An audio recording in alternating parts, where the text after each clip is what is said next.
Good evening. This is Elizabeth Benson from the founder of the Diamonds Network. How are you today?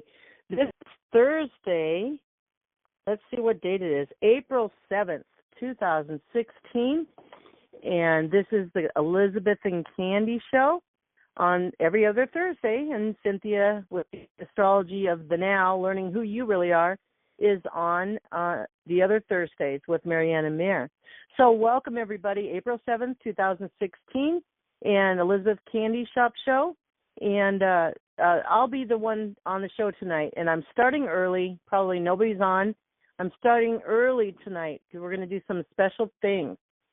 So first of all, I want to just review this week's calls, Monday, Tuesday, and Wednesday shows, which were reference number on the recorded line. You can dial the recorded line and listen to them. They'll be up on YouTube soon, which was reference number 402 was Monday, 403 Tuesday, and 404 Wednesday.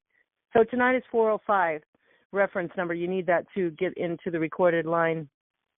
And so anyway, Monday I had on my heart to talk about us and how we believe and believing, radical believing, and faith. And that subject continued in a longer conversation on Tuesday's Voices from the Alternative World with Sunny, Misty, and me. And then on Wednesday, the Candy Shop Show had a special guest who was Julian Wells. And wouldn't you know it, he came along and literally, profoundly explained who we really are and how we create, and an understanding of why believing in faith and how to do that. So we're going to continue on that theme, and I really, really recommend you go listen to those calls if you haven't. And tonight we're going to do a special meditation that's been downloaded to me later on in the show. Like I said, I'm starting an hour and a half early. I'm starting at 6 p.m. Central tonight. So I know y'all will be along soon at 7:30 Central.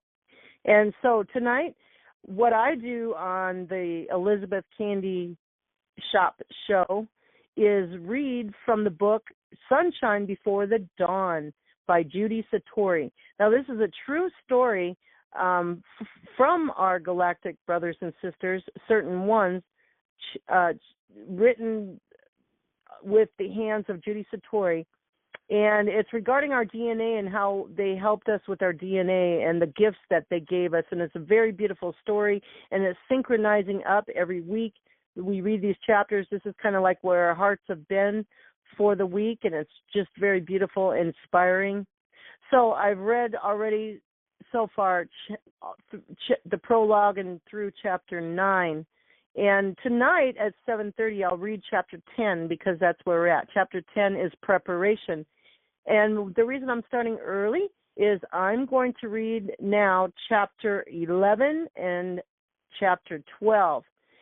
And so why I'm doing this is when this show is done, I will split these chapters up. And I do have a blog with all the chapters I've read, starting with the prologue and chapter 1 through all the chapters of the book. And including Chris was on the show one time, and he channeled these beings that the story runs through from this book. It's a story of our DNA being developed and what they went through and how they helped us. It's very profound. And it's also, there's a beautiful love story between two galactics weaved in, and it's just so beautiful. So please stay tuned. So after the show, I'll break up the chapters, and I do have a blog out there, like I said, with each chapter. It's been about 2 months ago. You'll find it. with all the chapters, so you don't have to listen to all the shows if you don't want to, and if you missed a chapter, you'll be able to go and listen to that chapter, because it's Elizabeth Diamond orating Sunshine Before the Dawn. Anyway, if you like to give energy back in kind, if your heart is so due, if you're learning and growing, and you are a diamond, so that's what we're here for, the Diamonds Network. The right-hand side of the blog, there's a donate button, donate energy in kind. And the blog is Diamonds with an S Forever 31.blogspot.com. Anyway, so let's get started. And I'm going to read Sunshine Before the Dawn, Chapter 11. And the title is Atlantis. Atlantis. Okay. The Syrian delegation to Earth rematerialized inside the transporter chamber on the Federation starship. A young man called Pepe and a woman called Absinthe were there to meet them. Absinthe, in particular, was very chatty and welcoming. She told them that she had been on the starship several years and that she was from Pleiades. She took them to a large communal dining area where they had a light meal before being assigned their rooms. Absinthe had been to Earth many times and was considering settling in Atlantis. She explained to them that Kior had developed into quite a beautiful settlement and that the Palladian rulers had done everything they could to ensure that their city of the sun reflected only lightness and peace. She spoke of the beautiful temple high on the hill above the city. Now, that city within Atlantis is Kior. That's Keor. That was me adding that. It isn't large, she explained. It's small and new, just like the city, but quite lovely. The temple high on the hill above the city, she's talking about. You will be able to meditate and pray in the temple, she said. It's always kept open. I have a friend living on Undal, not at Kior, but at another smaller settlement, some distance away.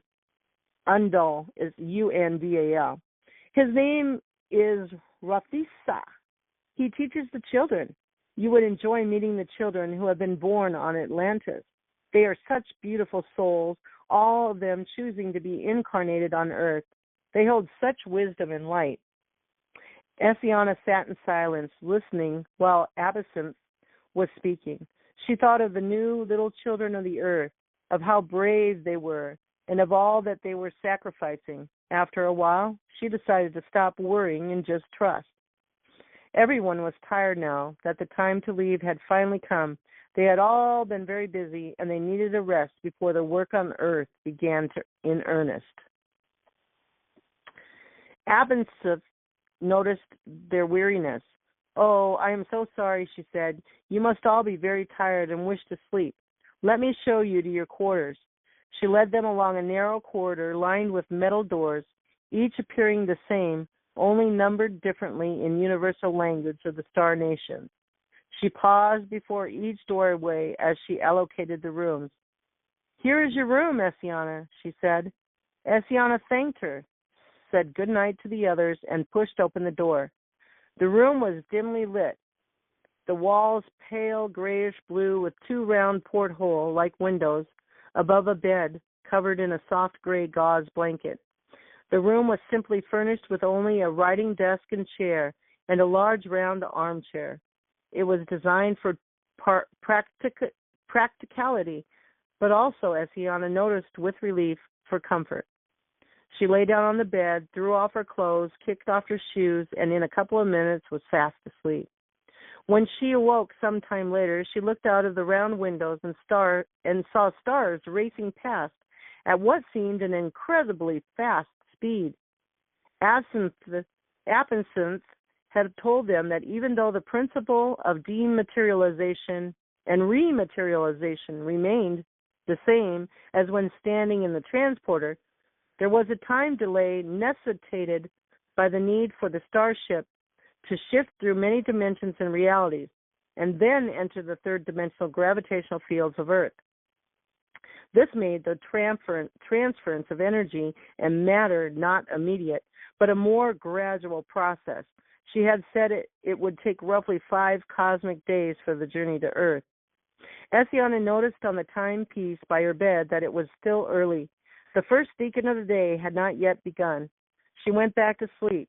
The clocks were all set to cosmic time. She had learned that this would change to the linear time of Earth when they came close to Earth's gravitational field. She slept well, the best she'd slept for some time, and when she did wake up again, it was already the 5th hour of the first deacon of the day, and someone was knocking at the door. Quickly, she got up, slipped into a robe, and opened the door.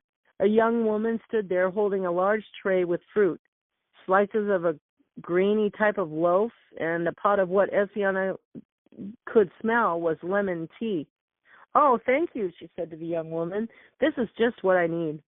The young woman smiled. "You're welcome," she said. "I am also to tell you that there is a meeting with the starship commander in 2 hours.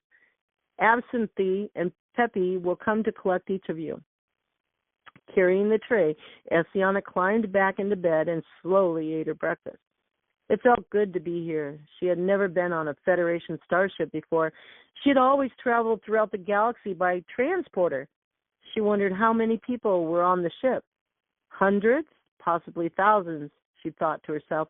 These starships traveled all over the galaxy and were enormous. They operated independently like sovereign cities in the sky.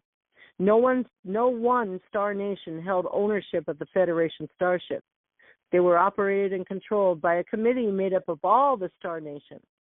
They continuously patrolled the heavens, searching for renegade spacecraft and keeping the star nations safe from invaders who did not align with peace and would perhaps harm their civilizations.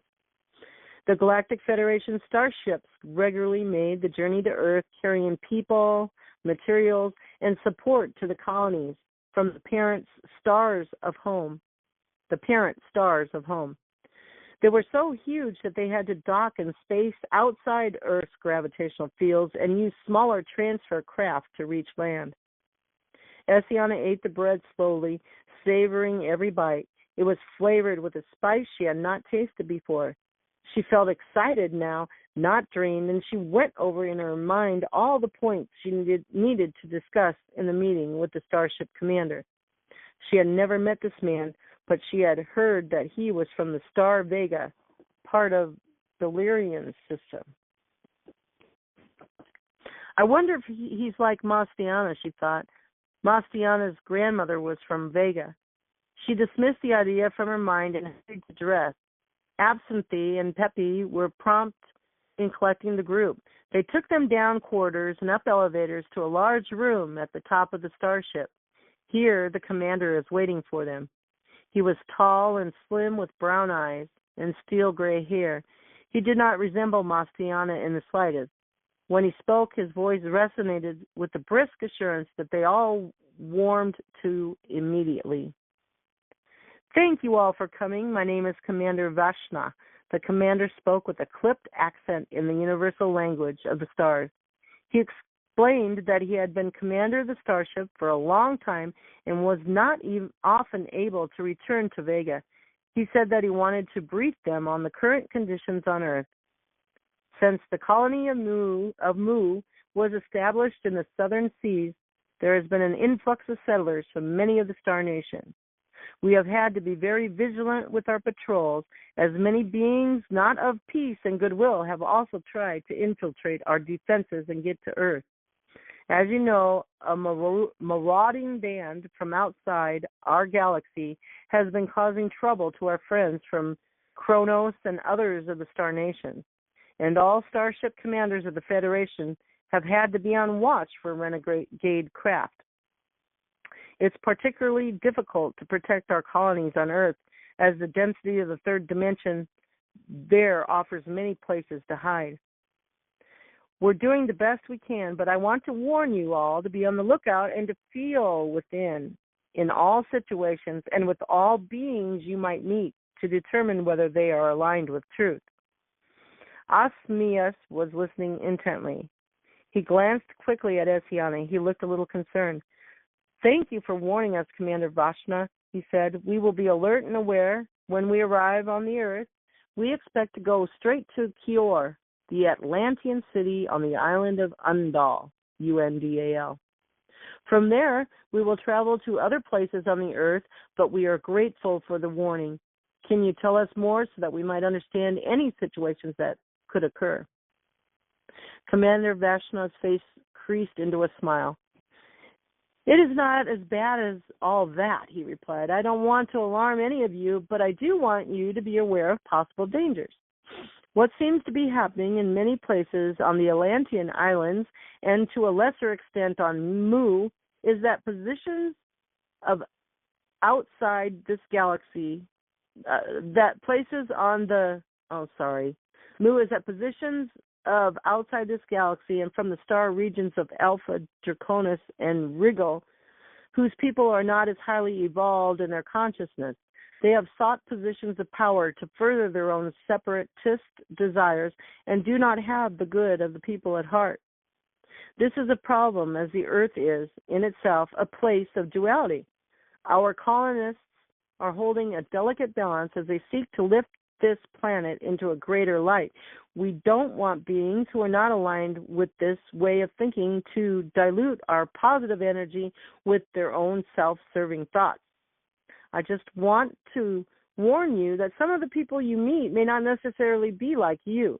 They may present one face to you, a smiling face full of cooperation and goodwill, but be quite the opposite inside themselves. I would advise you to be wary and not trust a person until you are really sure of their intentions. I don't think this will be a problem in Kior, but as you travel further afield, I would say to you, be careful.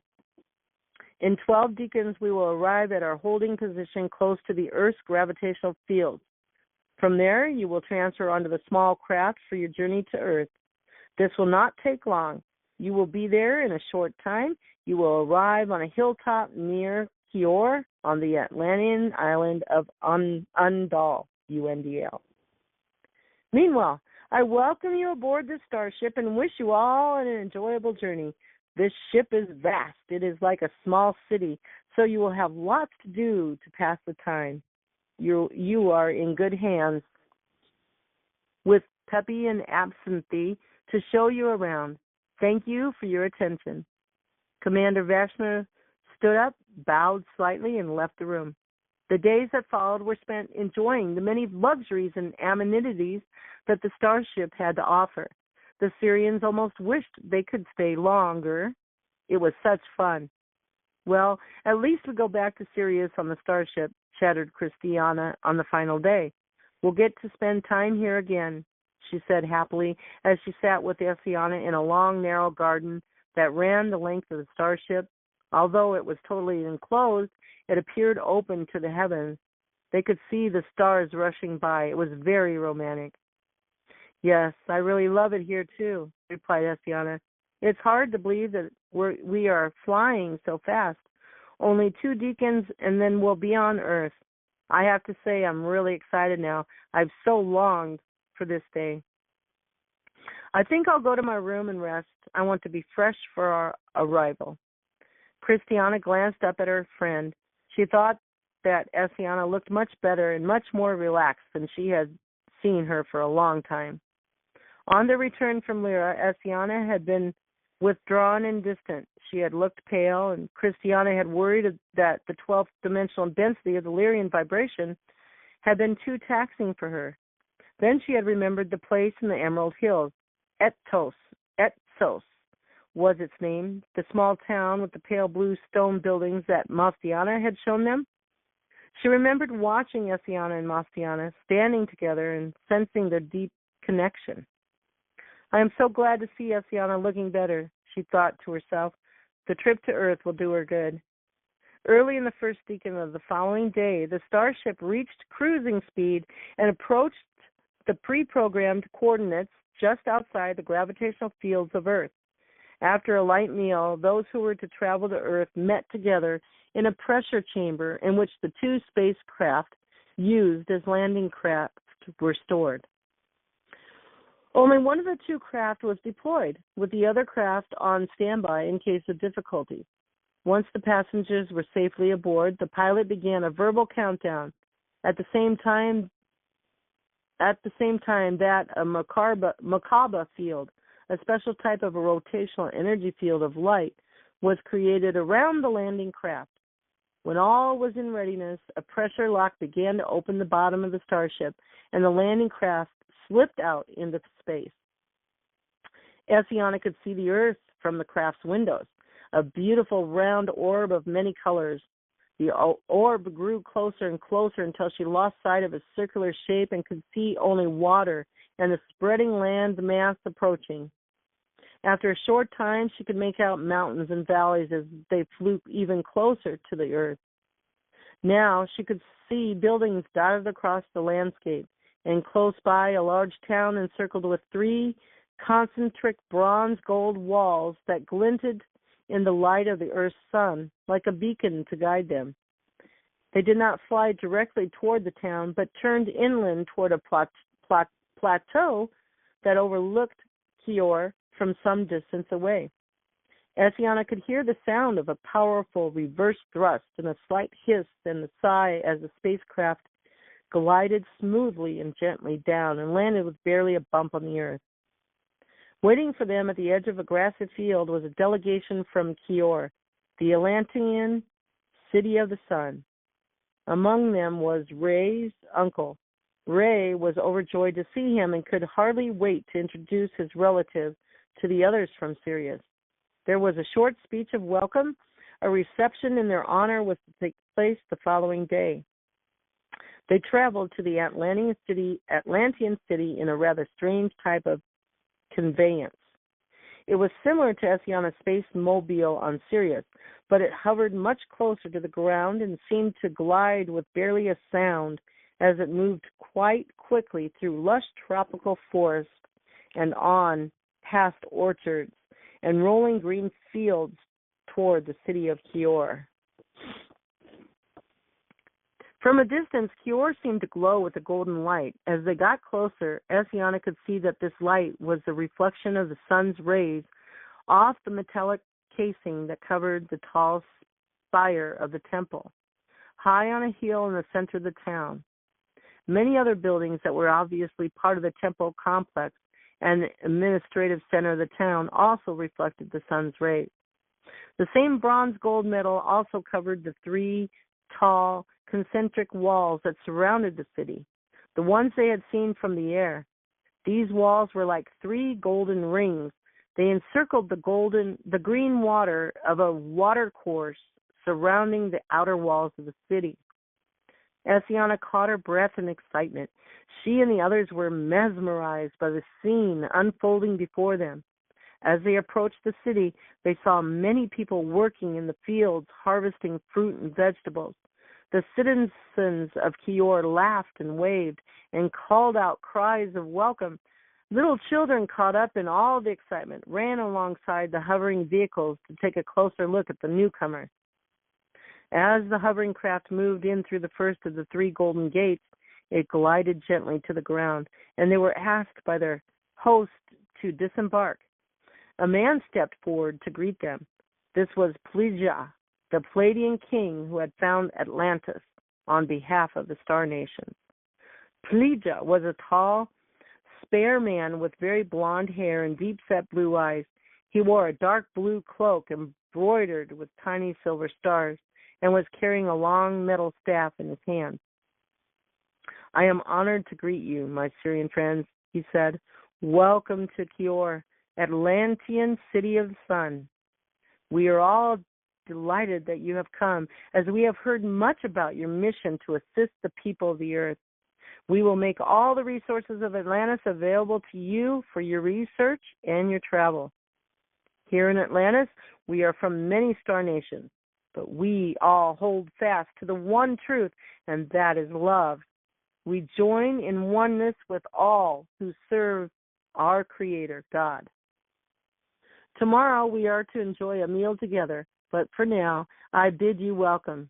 I have requested that your comfort and needs be attended to in every way. For a few days, you will be left to settle in and explore our city. You are free to go where you wish, and we will do all that we can to assist you. As the elder of the Syrians, Asinius, stepped forward and bowed before the king. Thank you, Plige. Your hospitality and welcome is much appreciated, he replied. I wish to introduce you to my daughter, Essiana, and to other members of her team who are here who are to design the genetics of the new human being, the new man and woman of the earth. This human creation will embody the first characteristics of all our peoples from the stars. He introduced each member of the group in turn, and as he did so, that person stepped forward and greeted the Atlantean king. Pleja nodded to each. You are all most welcome here. We trust that you will enjoy Atlantis and profit from your time on Earth. They again boarded their craft and continued on through the second and third golden gates. As they passed through the inner gate, many people waved and smiled as the craft glided toward a group of buildings at the foot of a hill, near the center of the city. The buildings were of stone and did not have the golden metal sheathing. They were very beautiful, clustered together and enclosed within a perimeter wall of graceful white stone arches. These arches led into a central courtyard, in the center of which was a small lake covered with many rounded green leaves that were almost obscured the water. A fountain rose up through the center of the lake, and many tiny white flowers seemed almost to sit on the leaves as if dancing in the sunshine. Essiana saw a number of buildings within the courtyard, each with separate doorways, which she thought must lead to the guest accommodations, apartments within the complex. Many must be occupied, she thought. There were quite a number of people coming and going. Their guide, a man called Felicio, made quite a fuss of showing them to their apartment. He was obviously in awe and doing all he could to make them welcome. The Syrian contingent was housed in 3 adjoining apartments. Essiana was pleased to find that her father, Essiamias, was in her apartment, along with Ray and Christiana. Asemias is his name. The next day and a half was spent exploring the city of Kior. Compared to the cities on Sirius, Kior was very small, but it was a beautiful place with many open spaces covered with trees, grasses, and flower of every hue. Essiana reveled in the lush green vegetation and the brilliant colors of the flowers. Birds with colorful feathers flew in the skies, and the skin of the people was deeply tanned with the warmth of Earth's sun, which appeared to rise each day on the eastern horizon and set in the west. She walked for miles along the cobbled streets of the city of Kior, mentally drinking it all in, so that she might remember everything once she returned home. What impressed her most was the spirit among the people she met. They radiated love and light and were only too pleased to assist in every possible way. To the children of Atlantis, she opened her heart. These children of Atlantean parents who came from the stars were born on Earth into third-dimensional bodies and could never return to their parents' stars of origin. Although their parents were not of Earth and the children still had the genetics of the stars, their energetic calibration to the Earth, their place of birth, would forever lock them into a cycle of birth, death, and rebirth within the confines of this third-dimensional world. On a soul level, they had all volunteered for this task to bring light and higher consciousness to Earth. But as they played, laughing and chattering as little children on the streets of Kior, their higher purpose was forgotten. And so it would be through all these subsequent lifetimes, thought Essiana, until the time came that the Earth would be ready to ascend and become once more a fifth-dimensional planet like Sirius. In this future time, these children of the stars in earthbound bodies would be triggered to remember their star-born origin. The light of memory would be triggered to call forth their soul knowledge that would then help them step forward and play their part in the divine plan for Earth's ascension. Essiana sat on a step in the sunshine, watching the children at play. She felt as though she was looking at her own future, as if the little girl playing with her brothers in the garden opposite might be her one day. The child had red gold curls that bobbed about her face as she skipped around the garden. She was about 8 years old and clearly the leader of the three. Essiana heard her telling her much younger brothers what to do and how to play a game with the 3 rounded stones they were skimming along the ground. The children were oblivious to Essiana watching them. They were completely engrossed in their play. For some time, Essiana sat with her chin in her hands watching them. She felt completely relaxed. She thought of Mastiana and wondered where he was and what he was doing. Her fingers clasped the key around her neck, and she almost felt him speak to her. This golden key is the key to my heart. And this is what Mastiana spoke to her. This golden key is the key to my heart, but it is also the key to another place. Guard it carefully and take it with you to Earth. It will protect you and guide you to where you need to go. But most importantly, it will bring you back to me. Tears welled up in her eyes as she remembered Mastiana's words. Well, she had brought the key to Earth, and now she just had to see what would unfold. In the cottage in the Emerald Hills, Mastiana had told her that she would soon be born on the earth, and that he felt it was part of the divine plan for her soul.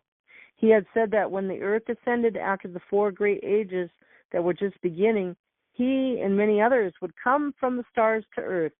He had said that he would come to earth to take her home.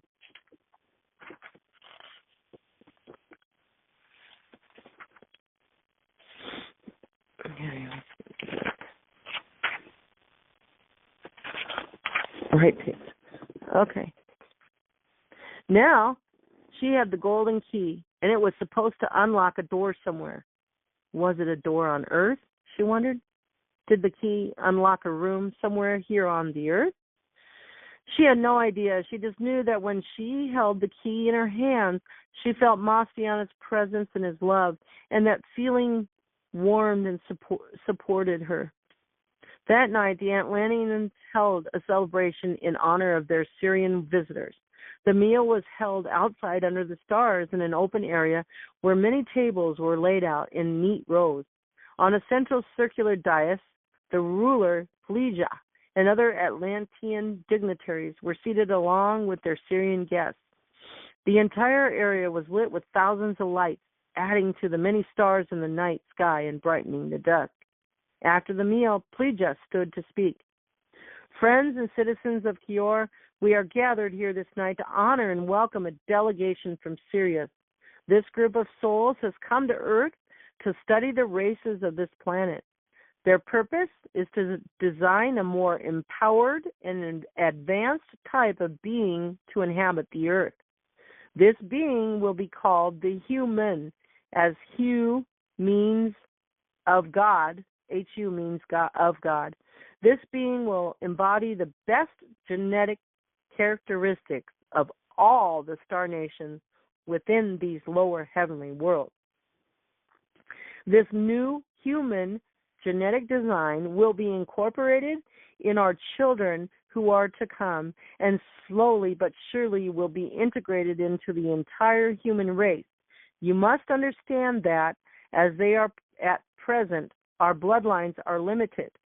Our children of the stars, the ones who are born on Earth, can never return to the homes of their parents. We, who are from Pleiades, cannot exist harmoniously on Sirius or Lyra as we do not have the required genetic design. A new genetic design must be created to enable Earth dwellers to one day traverse all 12 dimensions of the lower world. This cannot take place until the Earth becomes once more a fifth-dimensional planet. This transition will take almost 100,000 of our Earth years. But when it occurs, all the people of the Earth will have access to their higher light within. Plegia turned and bowed his head to the citizens of Kior. You have had the courage and foresight to settle on the Earth,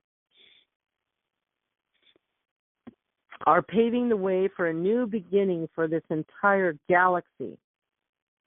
When the Earth comes of age after it has completed 4 great years, the genetic code of the human will be powerfully activated by the Elohim. Powerful energies of a new creation will stream down to Earth from the programming center at the heart of this galaxy. At that future time, your souls will likely be here in other bodies ready to assist the Earth make that final leap. You will begin to remember your lifetimes in Atlantis, and this greater knowledge of your soul will see you through this change. In time, the human beings of the new Earth will be free to travel to other worlds that God has made. They will travel to our cities and the stars and be made welcome. They will be our children, our family, and our kin. They will intermarry with us and seed our worlds with their 12-strand DNA genetics. With their merging, all people from the stars in all dimensions of the lower world will together join us as one. He turned toward the group from Sirius. I wish to invite Asemius and his daughter Essiana to address you. Asemius is an esteemed member of the Syrian Council, and Essiana is the leader of the group who is to design the genetics of the new human. He bowed his head toward Asemius and Essiana and smiled. Asemius was the first to speak. He told the Atlanteans about the initiatives of the Syrian Council to support all settlers from the stars, both in Atlantis and the new colony of Mu, so that they would feel more connected and assisted in their endeavors on Earth. He particularly emphasized the need for close relations between Atlantis and Mu. Mu was also primarily a Palladian colony, as the 7 stars of Pleiades are closest in vibration to the Earth, and it is easier for the Pleiades to live in a third-dimensional world. However, many people of Syrian and Arcturian heritage also lived on Earth, along with a few settlers from quite obscure stars and planets, both from within this galaxy and others. The Earth was already a melting pot of many diverse peoples. In addition, there were the indigenous people of the Earth who had evolved naturally over millions of years. They were descendants of the star people who had come to the Earth when it was a fifth-dimensional planet before the Earth had fallen in vibration. Asemius paused in his speech and told the people how grateful he and the others were to have been welcomed so warmly. He gestured toward Essiana. Citizens of Kior, he said, I wish to introduce you to my daughter Essiana and the other members of the group who are to design the new human creation. They are all specialists in the advanced science of genetic design. They cannot all address you at this time, but I will ask Essiana to say a few words. Okay, 1 second, guys.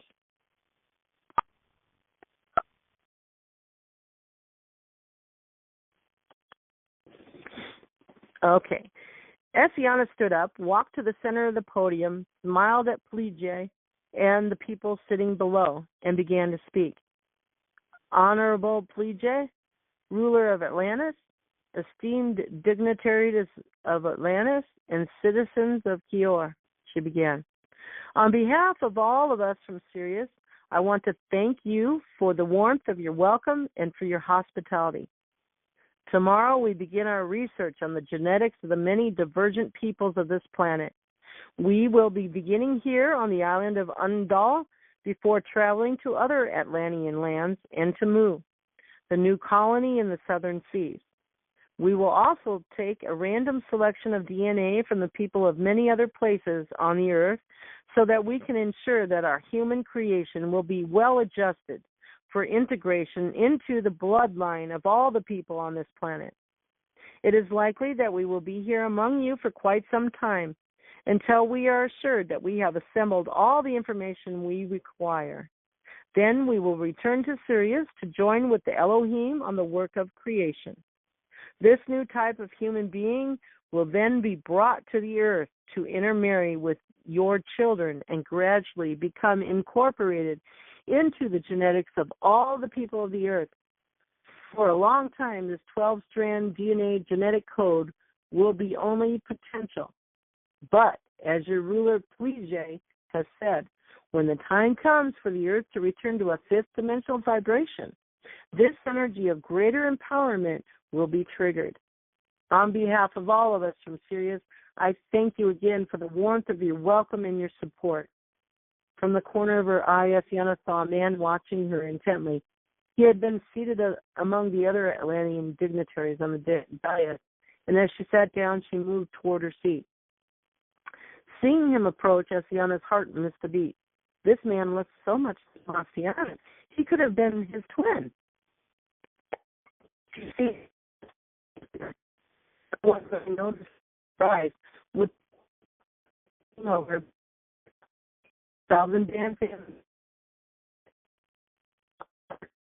before her.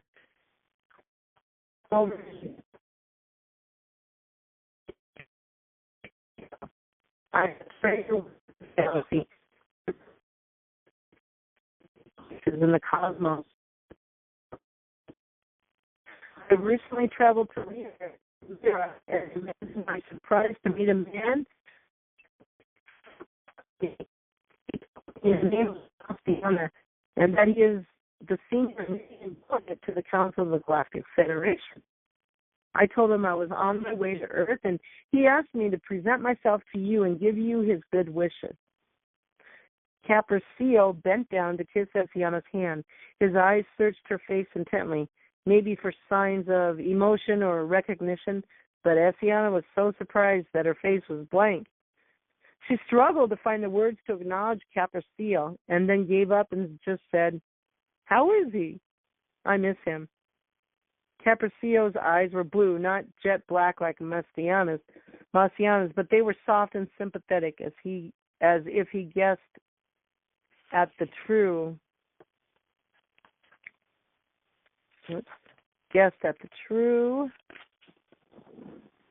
relationship between Essiana and Marciana, and wanted to convey to Essiana some greeting from the man he had met on Lyra. "He misses you too," said Capriccio softly. "I know that he does. When he found out I was coming to Earth, he started talking about you and why you had gone to Lyra. His eyes lit up when he spoke of you, and he kept urging me to be sure to seek you out. He gave me something for you, a letter. I don't have it with me tonight, but if you allow me, I will bring it to you tomorrow." "Oh, yes, please," said Essiana with tears in her eyes. "Thank you. I would be so grateful. Maybe when you return to Lyra, you can give Marciana a letter from me." "Unfortunately, I will not return to Lyra for many seasons," said Capriccio. "I'm beginning a new venture here on Earth, and I do not know when I will travel to Lyra again." "When will it suit you to come to our apartment?" asked Essiana. "Tomorrow we plan to go out for the day, and shortly after daybreak. I am only just getting used to the faster cycles of the day that are experienced here on Earth. The days seem very rushed and short compared to our 3 deacons on Sirius. I regret that I cannot come early," said Capriccio, "but I will come later in the evening. I know where your group is staying." "Thank you, Capriccio," said Essiana. She smiled and said goodbye, and the other members of the group were leaving, and she needed to hurry. Back in her room, she sat up in bed, thinking that Marciana must have really trusted this man, Capriccio, to give him a letter to her, and that it must have unnerved him to meet someone who resembled him so strongly. It took Essiana quite some time to fall asleep. The shorter nights on Earth took some getting used to, and she still felt tired when she awoke at dawn. So that's the end of chapter 11. That's great. Oh, my goodness gracious. That is so great. So, beautiful, beautiful stuff in there. It's preparing us, you guys. This stuff in this chapter is preparing us for what we're in now. Remember, back into the 5th dimensional Earth. When the changes come, it will be triggered. Well, we have fully been integrated into 5th dimensional as of sometime mid-March. And the last 5th dimensional wave of energy to help us came December 21st of 2015. Wow. Beautiful. Okay, I'm going to start on chapter 12. Let me go get a drink here. Well, you guys bear with me before I start chapter 12. We're running pretty good in time. It's 6:36. I have a little less than an hour before everybody starts coming on. I'm trying to drink a gallon of water a day.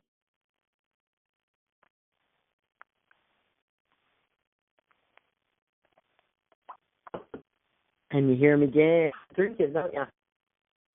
All right, so you guys, give me a few minutes. I'm going to mute out. Give me like 2 minutes, okay? Or go take a break yourself. I'll be right back.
Okay, I'm back. Now, just remember, when we get to around 7:30 or so, when everybody starts coming on, we're going to do an awesome meditation. And it's within the subject of the story that we're reading, and it will download you a vibration of knowledge and understanding, which equals wisdom, which is action, which is healing in you, which is increasing your consciousness, awakening more to who you really are, your supernatural, natural you. 13, Christ consciousness. As we do that, we're 31, roar, the lion that takes dominion on the earth. All right, so let me get to chapter 12. My book just fell. Now I got to find chapter 12. Back. Chapter 12. Chapter 12, Communion of the Spirit. 173. 173. Come on, Elizabeth. It's hiding. There we go. Okay, we're going to start chapter 12, From Sunshine Before the Dawn by Judy Satori. Elizabeth Diamond or rating through the Diamonds Network. Okay, 12, Communion of the Spirit. Shortly after sunrise, the Syrians were sitting together in Essiana's apartment, discussing how they were going to orchestrate not only this day, but the many days to come. They were all eager to begin their work on Earth.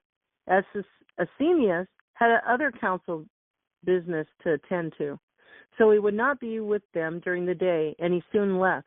They were waiting for the two Atlanteans who had been assigned to show them around the various towns and cities on the island of Undal, where they were to start their research. There was a knock at the door of the apartment, and Assia rushed to open it.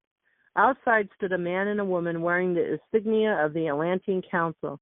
They were ushered in and introduced themselves as Masia and Theonas. Both were scientists of some renown. They were very interested in the task the Syrians were commissioned to do. They were to accompany the group during their stay on the island of Undal. But when the time came to venture further afield, it seemed the group would be very much on its own. We want you to get used to our ways here, explained the woman, Marcia. It's not so hard, really. After you have some understanding of life on Earth and of the different regions of this planet, you will be able to travel further afield without our guidance.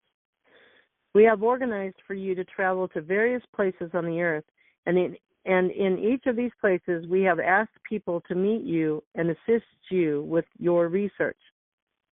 Today we plan to take you to meet a number of people who have been asking to gather in the settlements along the eastern shore of this island. They know you're coming and why, and they are keen to assist you in every way by giving tissue, blood, and DNA samples. Come, we will make a start, and then if you need to modify this research and collection procedure, we can discuss that later. The day was busy but productive. Asia, the genetic specialist, could already see how the people who colonized Atlantis came from three major source civilizations with three very definite genetic origins. There were those whose ancestry was primarily Palladian, those who held predominantly Syrian genetics, and the third group that was more Arcturian, both in appearance and in their DNA pattern. It appeared that at this time on Earth, most of the Atlantean people were still holding the pure lineage of their star-born origin, and there was very little intermarriage with the indigenous races of the Earth. Bosto and Caspier, the Syrian experts in the translation of the complicated genetic code into the physical form, were awed at how the people they saw mirrored so precisely the differences in their genetic code with their physical appearance. Blonde hair, blue eyes were definitely Palladian characteristics. Tall with a slim bone structure was Syrian, and those of Arcturian origin had high foreheads and much more slanted, rounded eyes. As Asia ran the tissue and blood samples through the DNA testing machines, a printout appeared detailing the entire genetic code, the genome of each person. Claudius, Samara, Bosto, and Caspier then painstakingly analyzed the printouts and recorded their findings, paying particular attention to genetic differences and patterns. They could already see differences emerging within the genetic heritage of each star race that came to settle Atlantis. They found the new children born on the Earth especially interesting, as their DNA had somehow mutated to reflect only Earth energy, making it different from their parents who came from the stars. Even though the team had all suspected as much, for they knew that Earth-born children could not travel between dimensions, it was fascinating to see this change reflected in the children's DNA samples.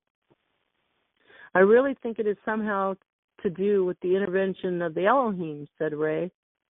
It may also be because there is a change in the bodies of the parents when they come to Earth. You know that our people must return to their star of origin every 22 Earth years for physical replenishment and rejuvenation, so as to withstand the dense and demanding energy of Earth. It seems that the children who have already been born on Earth are truly Earth children in every way. They do not as yet have the genetics of the new human that we are to develop, but in time their children's children will begin to integrate this new DNA, and in time it will spread to every person on the Earth. They worked painstakingly throughout the day. That night they all felt tired and went to bed early. Esiana, however, did not. She sat up waiting for Capriccio, hoping that he would not come too late in order to communicate over distances. The Atlanteans had a type of system with devices for accepting the imprint of a person's energy into a light signature and for sending and receiving messages. Esiana felt a little annoyed with herself that she had not coded Capricio's light signature into her messaging device and now could not contact him. It was getting late and she was sleepy. The day had gone fast and there had hardly been any time to rest. It was very late when there was a knock at the door and Capriccio appeared. He was full of apologies for not arriving earlier. and explained that his work had taken him some distance from the city and he had been delayed. So as not to wake the others, he and Essiana sat together in a small garden room off the main living area. At night, in the warm tropical air, this space was filled with the perfume of the large white flowers cascading from a leafy canopy overhead. Outside in the darkness, Essiana could only just make out the figure of Capriccio sitting opposite. She wished that she'd stayed inside where there was better light, but she didn't say anything and waited for Capriccio to begin speaking. For a few minutes, they both spoke of trivialities, what Essiana thought of her first days on Earth and about Capricio's work and where it took him throughout the galaxy. Then Capriccio leaned closer to her so that his knees almost touched hers. Essiana, he said, when I saw you sitting on the dais in the assembly hall, I thought to myself that you were one of the most exquisite women I had ever seen. I don't want to embarrass you, but I want to say that I can well understand that Mastiana must miss you a great deal. He is an interesting man, very self-contained and not easy to know. But when he knew that I was coming to Earth and he spoke of you, he relaxed a great deal and we became friends. As I explained, he has given me a letter for you. I will give this to you now and take my leave, as I'm sure that you will wish to read it in private. Reaching inside an embroidered waistcoat covering his shirt, he pulled out what looked like an envelope and handed it to Essiana. In the darkness, she rubbed her fingers over the smooth, thick parchment. She thanked Capriccio for coming and bringing her the letter. Said she hoped that their paths would cross again while she was here on Earth, and stood up to show Capriccio to the door. At the doorway, Capriccio bent slightly and rather passionately kissed the back of her hand. Essiana felt uncomfortable about such behavior. Surely this was not the way that someone who was delivering a letter behaved. There was something about Capriccio that she didn't quite like. She wasn't sure of this planet or star of origin. She wasn't sure of his planet or star of origin, and she felt uneasy about the entire situation. Thank you again for coming, Capriccio, she said. We are all getting up early. She indicated the various bedrooms leading off the communal living space.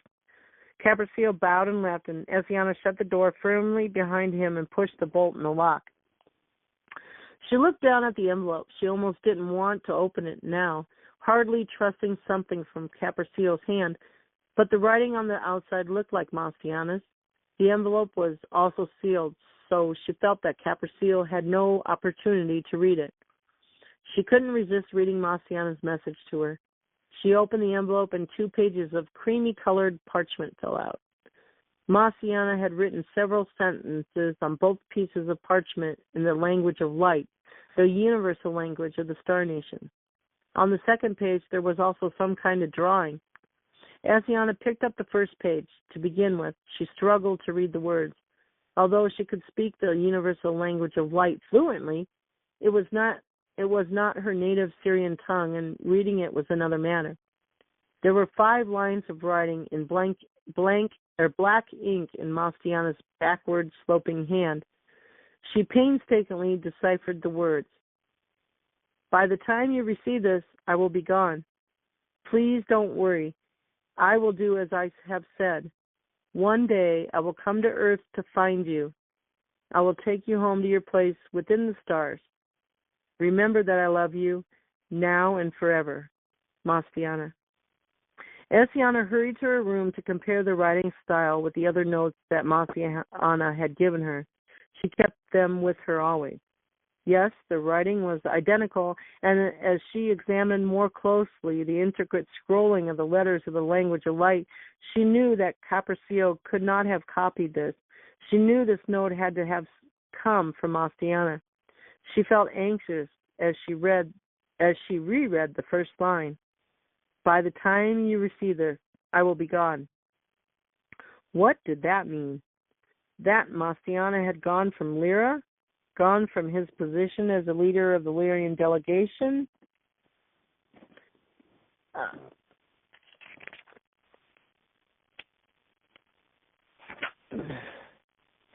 gone from the position as leader of the Lyrian delegation to the Galactic Council, or her heart almost stopped beating? Gone from life itself? Flustered and upset, she sat down at the table to examine the page with the drawing. It had been drawn in the same black ink. It looked rather like a map of some kind, like two small land masses, one above the other. They were strange shapes. The top drawing had a long curving piece sticking out at the top, with rounded bulges to the left and right. The lower drawing was more rectangular in shape, but the edges were blurred and uneven. Written on this page were only 3 words: go to Mu. Essiana turned the paper over, searching for more writing that might explain the words. There was nothing, only the strange-looking map of what appeared to be islands with the words go to Mu written in black ink. That night, Essiana couldn't sleep. She lay clutching the golden key around her neck. She still felt the high, loving energy that seemed to connect her to Mastiana, but she felt worried about him. She didn't get any images, but she did think she heard words inside her head, as if he were speaking to her, like the type of telepathic connection she had with her friends on Sirius.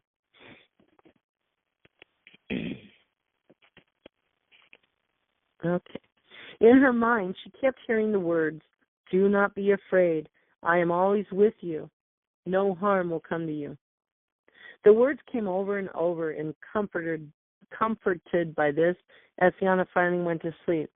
She was tired the next morning when Asemius knocked on her door at dawn.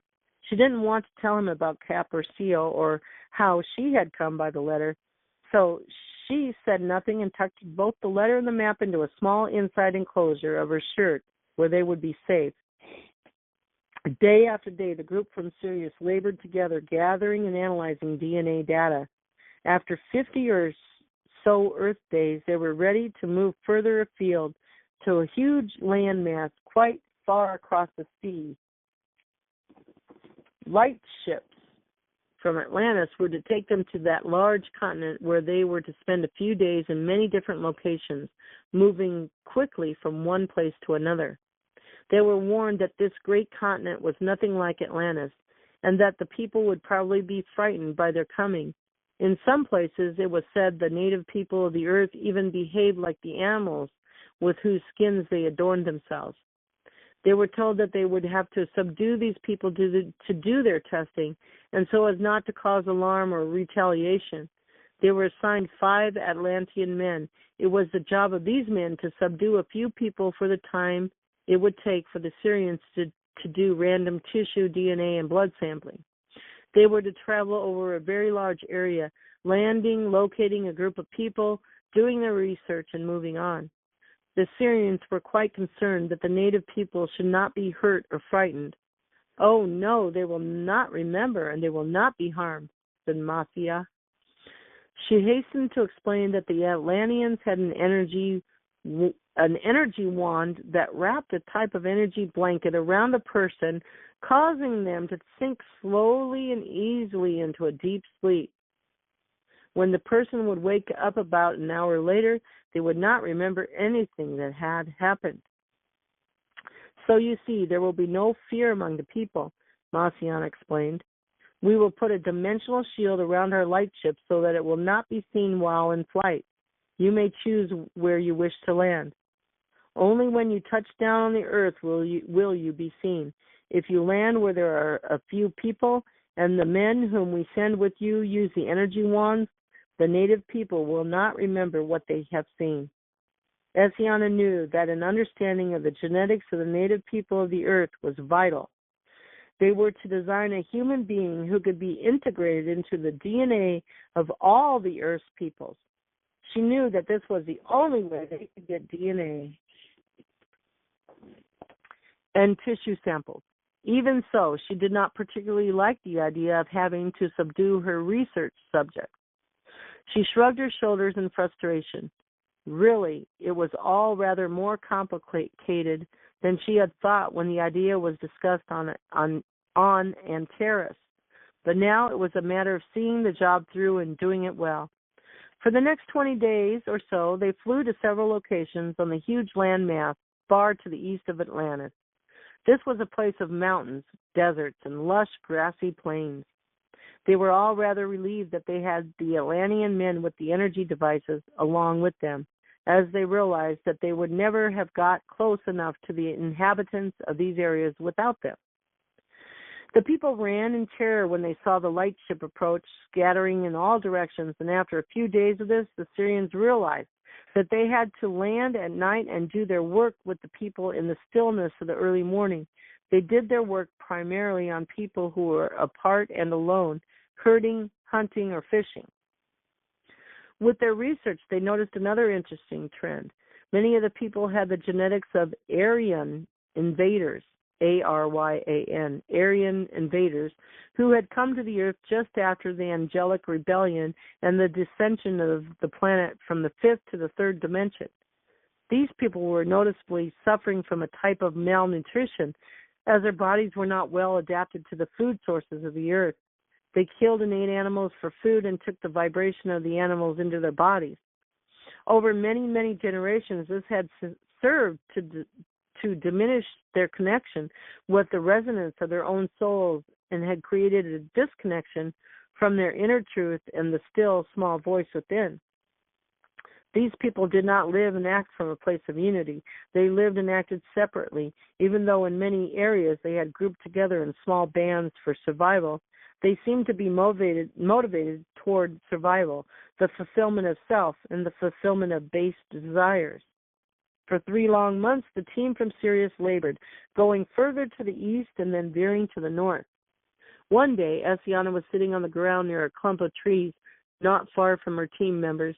They were in the very far north on the earth, and even though she was wrapped in a heavy cloak, she felt cold. The ground was covered with sharp, needle-type leaves from tall trees that grew in this region. Essiana had placed a blanket on the frozen ground to make it more comfortable to sit for a while. Soon they would be returning to Atlantis, and after a short rest would move on to the continent of Mu. She thought again of Marciana's note that she kept always close to her in the bodice of her dress. Go to Mu, it said. Well, they would soon go to Mu, but then what? She pulled out the note and examined it again, paying particular attention to the diagram that looked like a map of somewhere, maybe a place that she was to find. Asiya came up and sat beside her. Essiana, she said, we are finished here. We have taken tissue samples and analyzed the DNA of thousands of people in many locations on this planet. Now, we only need to go to Mu and find a few other places in the southern seas. I expect that Mu will yield similar results to our testing in Atlantis, but we will see. That's good to hear, Essiana replied, smiling at Asiya. You have done a wonderful job. We will pack up and begin our journey back to Atlantis. All of us are in need of some rest before the next leg of our journey. As she tucked Marciana's note quickly back inside her dress and stood up, dusting off her clothes and calling the others to return to the light ship. The Atlantean craft was standing in a clearing in the forest. All was quiet and still. Just then they heard a noise like the chattering of many people coming through the forest. They quickly raced to board the light ship and sat together, looking out the porthole like windows into the forest. The pilot switched on the engines. Nothing was to be seen. Bosto and Caspier wanted to get out of the craft and check around them before they flew off. The noise that had sounded like many people was so loud. They were convinced that there was something or someone out there, and they wanted to investigate further. The Atlantean pilot of the light ship wanted to leave. He had been away from home for a long time, and he wanted to return his wife and family. No, we will leave now, he said. I don't feel it's safe for us to stay here any longer. It serves no purpose to stay and investigate. We will go now. The light ship began to buzz and whir as a powerful vertical thrust lifted them from the surface of the earth. At about 20 feet into the air, the shield of invisibility was placed around the craft so that to anyone watching it would look as if the light ship had just vanished. As they rose higher and higher above the forest, they peered down through the trees to see if they could see or could make out anything that might have caused the noise they had heard. They saw nothing. As they looked down through the trees, all they could see were sloping green branches with occasional gaps through to the forest floor below. Suddenly, Ray yelled out, "Look down there in that clearing. See the people?" They all looked in the direction of Ray was pointing, and through a clearing in the forest, they could see dozens of people, men, women, and children, all huddled together. "They must have seen the light ship rise into the sky and are frightened," said Ray. "It's good that we left when we did. It could have become very unpleasant if so many people had come upon us in the forest." I have to confess I have not particularly enjoyed the work we have had to do with people who do not understand what we are doing or why we are here. It is sad to see these people living in such ignorance and fear. I only hope that in some future time on Earth, all the people of this planet will live together in harmony and understanding. This would make all of our work worthwhile. The light ship sped into the sky on its way back to Atlantis. It felt good to relax, thought Essiana. It had been a challenging 3 months, at times extremely grueling, and she was glad it was over. They had traveled far across the earth to many lands, many places. Now they were going home, or the closest thing to home, while on Earth. She thought of her father, Asemius. He was still in Atlantis, although his stay on Earth was about to come to an end, and he was soon to return to Sirius. It would be so good to see him. This time when they landed, there was no fanfare or welcome. They were to meet with Plegia the following day, but now they were generally accepted as being honorary Atlanteans and were treated as such. At the door of their apartment in Kior, Asemius waited to greet them. "It is so good to see you all. Welcome, welcome," he exclaimed loudly as he hugged them all. That night, they all sat together in silent communion. They gave thanks to the spirit of creation, who had guided them forth on their journey and brought them safely home. They were all glad that the hardest part of their task was complete. All that remained was to visit the southern lands and Mu, that great continent in the southern seas of the earth. For the next 8 days, they rested in Kior, soaking up the sun and relaxing in the warm, balmy air. Essiana rather liked this part of Earth. It was so different from Sirius, which, though beautiful, was not as bright and sparkling as the tropical vibrancy of Atlantis in sunshine. Toward the end of the 7th day, she was sitting alone in the garden room of their apartment, looking down on the fountain playing in the lake in the central courtyard. It was a still, sleepy afternoon. All that could be heard was buzzing and chirping of insects and the occasional voice as people came and went through the portico arches. Tonight, Asemius was to leave on the starship going back to Sirius. She would miss him, but she knew it would not be long before she would return home. She wondered, as she had dozens of times, why Mastiana had sent her a message to go to Mu. It seemed there was urgency in his message, but he surely would have realized that, of course, while she was studying the genetics of the Earth peoples, she would go to Mu. It was a new colony, to be sure, but the genetics of the people needed to be analyzed there just the same. Then there were the indigenous peoples of these lands. Surely he would have realized that they would need to study their DNA as well. So why the drawing of what appeared to be 2 islands? What was the significance of that? And how could she discover where this place was? She thought she would show the drawings to Theonos, one of their Atlantean guides, but she didn't want to show him Mastiana's message. So she went inside and painstakingly traced the images onto another piece of parchment. This done, she hurried through the streets of Kior to Theonos' house on the hill near the temple. "I hope I find him home," she said to herself. "Bother, I should have asked him for his energy code when we were working together here on Undal. Then I could have spoken to him first before going to his home." Luckily, when she reached the house, Theonos was in. He was cutting dead flower heads from the large luxuriant plants in his garden. Asiana exclaimed, beaming. Putting down the flowers in his arms, he came to greet her. I heard that you and the others had returned. How was your time away? Come inside. We will talk. It is very nice to see you.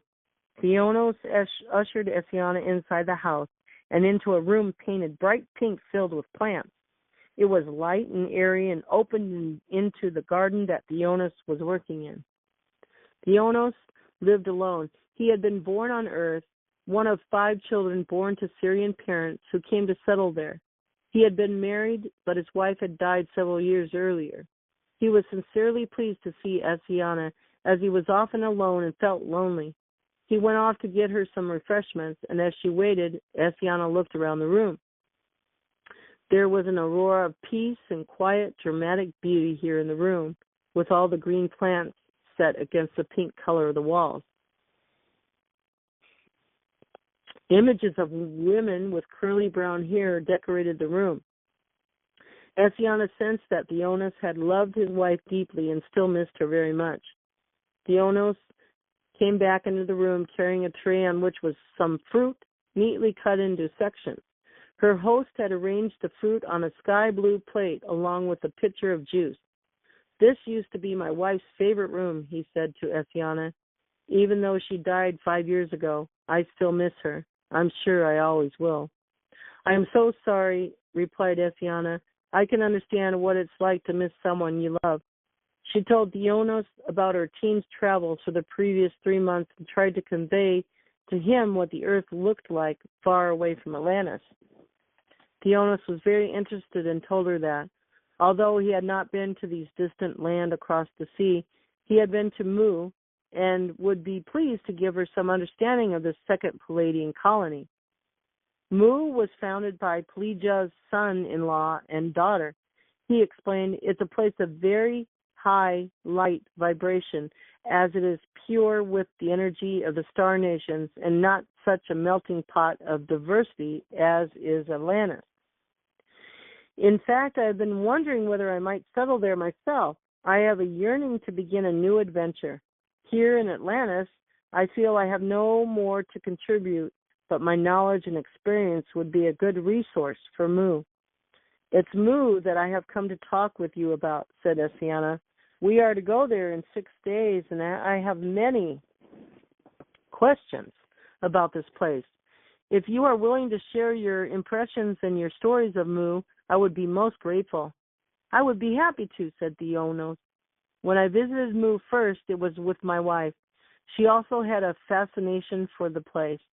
My dream of living on Mu was also her dream. So you could say that if I go to live there, I am fulfilling her wishes too. Mu is a place of islands, rather like Atlantis, but also one very large landmass in the northern part of the Southern Sea. The vegetation is rather like here on the island of Undal. But Mu has different flowers and plants. Mu has tall, sweeping trees with large, lace-like leafy branches, and on Mu you can literally smell the earth beneath your feet. Like Atlantis, Mu also has sandy beaches where the land meets the sea, but the energy feels higher, more pristine and untouched. It's like paradise on earth. The settlements are, of course, smaller as they have not been developed for as long as Atlantis. There are no great cities, only small villages with all the houses clustered together. It's the energy of Mu that really impresses me. I cannot speak enough about the high vibrations of the energy I felt there. You will like Mu, Asiana. You will probably not want to leave. Theonos, I have a drawing I wish to show you. Asiana took the parchment from her shirt. I think it is a drawing of 2 islands that may be part of Mu. Can you take a look and tell me whether, to your knowledge, there is any place like this on Mu? She showed Theonos her tracing of Amathiana's diagram. Theonos turned the piece of parchment around in his hands, examining it from various angles. At last he said, I'm sorry, I can't help you, Essiana. These drawings, if they are indeed drawings of islands, do not look like any part of Mu that I know. I will give you an introduction to a friend of mine who lives in Crystalor, the major town of Mu. Crystalor, Krystalor. Crystalor, the major town of Mu. His name is Scorpio, and he is a very wise and learned man.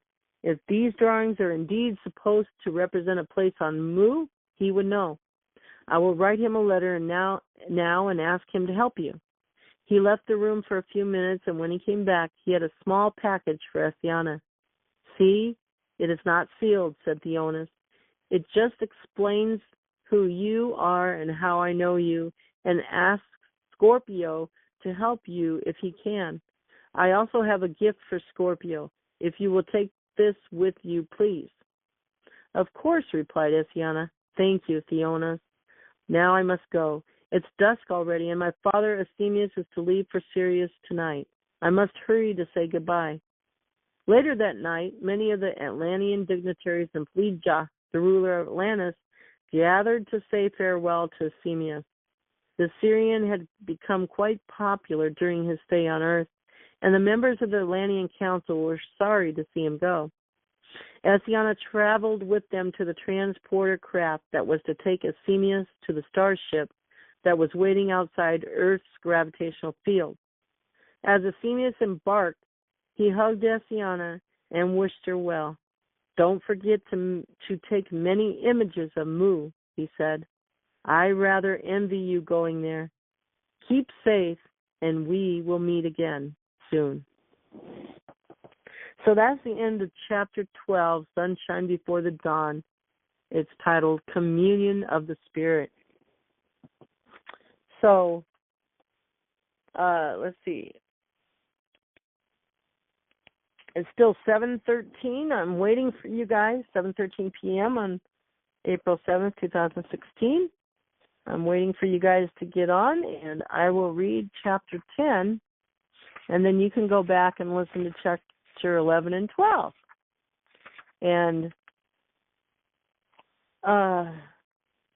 And after we read Chapter 10, we will do that very awesome meditation that will increase your vibrations, that will enlighten you, that will expand you in you knowing and understanding and having wisdom in your supernatural, natural self.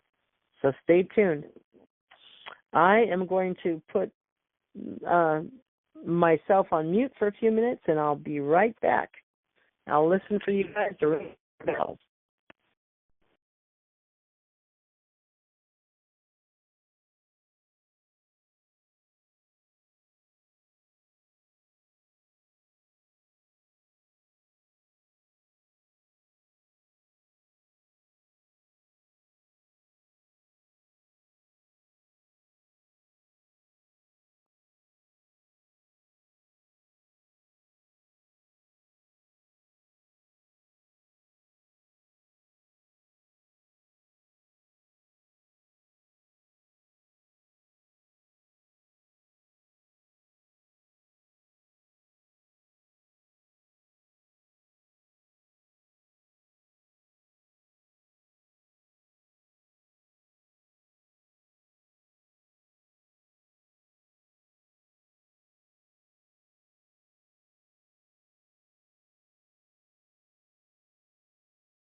Well, welcome everybody to the Diamonds Network.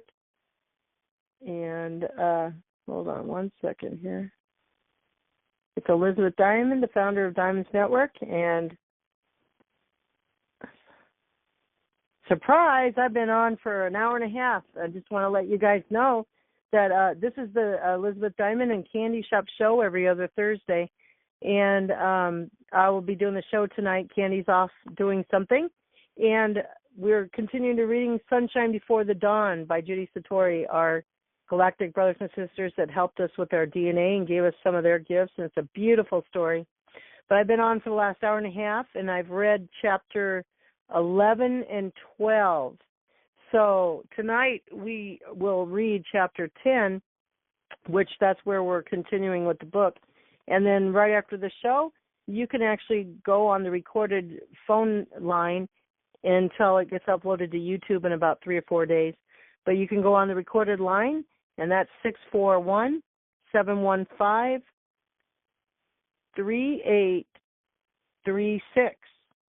And then put the pound number 883267 pound in, and our reference number is 405 pound. Again, the recorded line 641-715-3836. Reference number 405 pound, and the same pin you dial in to get in here. This is April 7th, 2016. So Elizabeth Diamond on the Candy and Elizabeth show. And I'm going to be reading chapter 10 tonight. And chapter 10 from Sunshine Through the Dawn is called Preparation. And again, I've been on an hour and a half, and I came on early. So surprise, guys. Call and re-listen to the recorded line. I did read chapter 11 and 12 tonight. So after chapter 10, you can listen to chapter 11 and 12.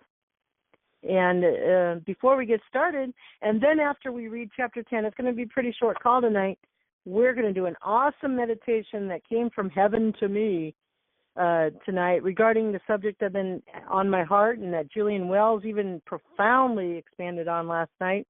So be sure you listen to Monday, Tuesday, Wednesday shows this week regarding believing and faith, and profoundly detailed in layman's language explained how we are supernatural, natural self. Learning more about that, you'll come to knowledge and understanding plus wisdom, which is action in your healing and action in the world, creating you beautiful creators, creating. So before that, let me open up the audience and see if anybody wants to say hi. And I don't know, Candy might have made it to say hi, or anybody else that's on. Come on in. Just *6 and say hi. Well, hi, it's Sunny. I'm here. Hi. A little late, but I'm here. Yeah. How are you doing, Sunny? I'm doing okay. I've been in town today. I had a chiropractor adjustment. You know, I'm trucking along, doing all right. Oh, yeah, adjustments are good. I haven't had a chance to talk to Dale, but I will call him soon. Yeah, just been busy. Yeah. And I wanted also too, Sunny, to give the recorded line, because I did read chapter 11 and 12. It's on this recording. So when you guys hang up, we're gonna read chapter 10, which is called Preparation, and 11 or 12 are just superb and mwah. And so after this call, and we're gonna have a beautiful meditation after I read, and then you can call the recorded line and listen to 11 and 12, chapter 11 and 12, which is 641-715-3836,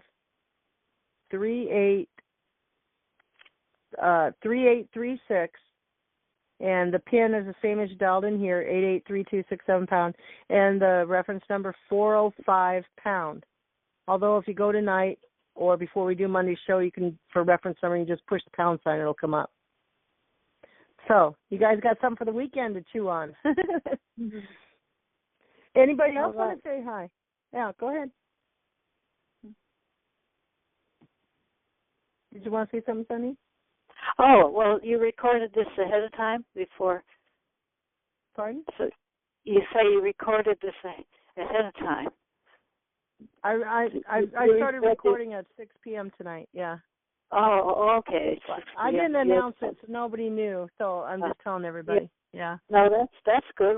I'll listen to it later this weekend. Yeah, it's really good. Sounds good. Yeah. Yeah, that's an interesting story. It's it's relevant story. Better. Yeah, definitely. And let's see how many chapters. There are 20 chapters in the book, so I want to try to get through it. And yeah, it's really good. We're speeding up because each chapter has been going with our week we've been having and learning at the Diamonds Network shows and the energies that are coming in. And so we're starting at a little light jog here. Yeah, getting adjusted to these energies. Right. Now, this takes us up a little bit. You have to get adjusted to them and let them carry us. Is Candy on tonight? Oh, no, it's going to be me, and we're going to do this in a meditation, which I got downloaded from freshly from heaven this afternoon. So, all right. Okay, well, just start 6, Sunny, and I guess we'll start reading. All right. Okay, you guys, this is Sunshine Before the Dawn by Judy Satori, Chapter 10, Preparation. 7 days later, Essiana was back in the city, meeting daily with the other members of her team, painstakingly and systematically discussing all aspects of the journey. They're about ready to go to Earth, you guys, while also assembling all the equipment they would need to take with them to Earth. One evening, she and her father, Asemius, were eating a meal together. Asemius was telling her the latest news of the colonization of Atlantis and Mu. And this is interesting, too. Let me stop here a minute. Interesting, too, that I'm reading this. I didn't really remember it was totally about this before I started reading it. But it's very interesting, you know, Atlantis and Mu. And then Christopher Stephen Jacobs' book that he has out that you can order on Amazon and other areas, just search for it, is called The Fall to the Lifting, which talks about Atlantis and Mu in there, and Egypt. Wow, pretty good. Of course, you must understand, Essiana, that from when they are babies, the Syrian souls who recently volunteered to be born into the Earth dimension will not know or remember this decision. They will be born to those of us from Pleiades and Sirius who go to Earth in our current bodies. Our people and the Pleiadians may return to their present stars as they are not of the Earth. Indeed, they will need to return to Sirius or Pleiades regularly to keep their bodies strong. The souls who incarnate as babies on the Earth, however, will need to remain there as they are born into the Earth dimension. Out of love and a desire to assist, this is every one of us, you guys, out of love and a desire to assist with the divine plan for the Earth and our galaxy of light, they will die and be reborn within the Earth's third dimensional world countless times, until that time comes when the Earth is ready to ascend and become a fifth dimensional planet once again, which we're fully integrated as of middle of March, you guys, fifth dimension. It shows great love and compassion that so many from Sirius have volunteered to be part of this plan. We will always be watching over these souls and guiding them in their future lives, but we cannot interfere with their free will. We can only intercede if asked. When the intention of a being is to seek our aid, then we can step in to assist. Essiana bit into a large ripe PCR, and then, finding that the juice was running down her chest, put it down and delicately cut it into thin slivers. As she slowly ate the fruit, she thought that of all the experiences and the people she would miss if she were to incarnate on Earth, she would miss Asemius the most. That's her dad. Of course, she already missed Marciana, that's her lover. But she also had a special bond with Asemius, her father. He paused for a moment and smiled at his daughter. He looked a little sad. So you and your group are almost ready. This was a statement, not a question, as he was also involved with the Earth preparations. Essiana's father was going there too. Asemius then brought up the subject of the threat to the Earth and other star nations within the galaxy. As she had promised, Essiana had said nothing to anyone. It was Voltaire who had told Asemius of his meeting with Essiana and Melinda in the forest. I heard that you met Voltaire in the mountains of the Morning Star, and that he and others from the Syrian Council met and rendezvoused there with 3 beings from the planet Kronos. Voltaire told me how worried they are about the danger to the Earth and other star nations within this galaxy from intergalactic invaders. Even now, our Federation starships are patrolling the skies. We have particularly stepped up our surveillance in the outer galactic regions. So far, our starship commanders have seen nothing, but they are patient. They will wait for these invaders to show themselves. We have also had reports from other star nations that their starships have been attacked or even destroyed, as was the starship from Kronos. It is especially worrying as these invading craft cannot be seen while they're stationary. They can sit and wait it out, and we don't even know that they are there. The Ashtar Command, the Special Forces unit of the Federation, has taken over the monitoring of our defenses. Do you think we are in any danger when we go to Earth? Asked Essiana. I am not particularly afraid, but it does make our trip a little more stressful. I really think that the threat will be over before we go, said Asemius. We have had reports of only one invading craft. That one appears to have done quite a bit of damage, but the Council still hopes it has entered our galaxy alone, and that this craft will be found and either destroyed or chased from our airspace. I feel a bit unsettled, said Essiana. I am excited to go to Earth. As you know, it has been a dream of mine for a long time, but something is making me feel quite anxious. I don't know whether it is the responsibility that I have of creating the new human being, or whether it is about something yet to come. I can't quite understand my feelings. What do you think? Asemius paused, rubbed his beard, smiled quizzically at his daughter. I think you're feeling the winds of change. That's what I think. Your soul knows what lies ahead because your soul brought you into this life. Whenever a being in physical life is about to shift in consciousness and understanding, the ego self, that is the voice of the personality seeking to keep things safe and secure, will be tested. You are most likely feeling this as anxiety. It's a feeling of disquiet that you can't quite understand. The way forward is to send love and acceptance to the feelings and surrender to the path of the soul. Then you will be more at peace. Be assured that as long as your intention is based on love and right action, everything is as it should be. Essiana's shoulders relaxed and a sudden smile, like sunshine, lit up her face. Thank you, my father. Sometimes I find it hard just to let go and trust that all is in perfect order and will happen in the right and perfect way.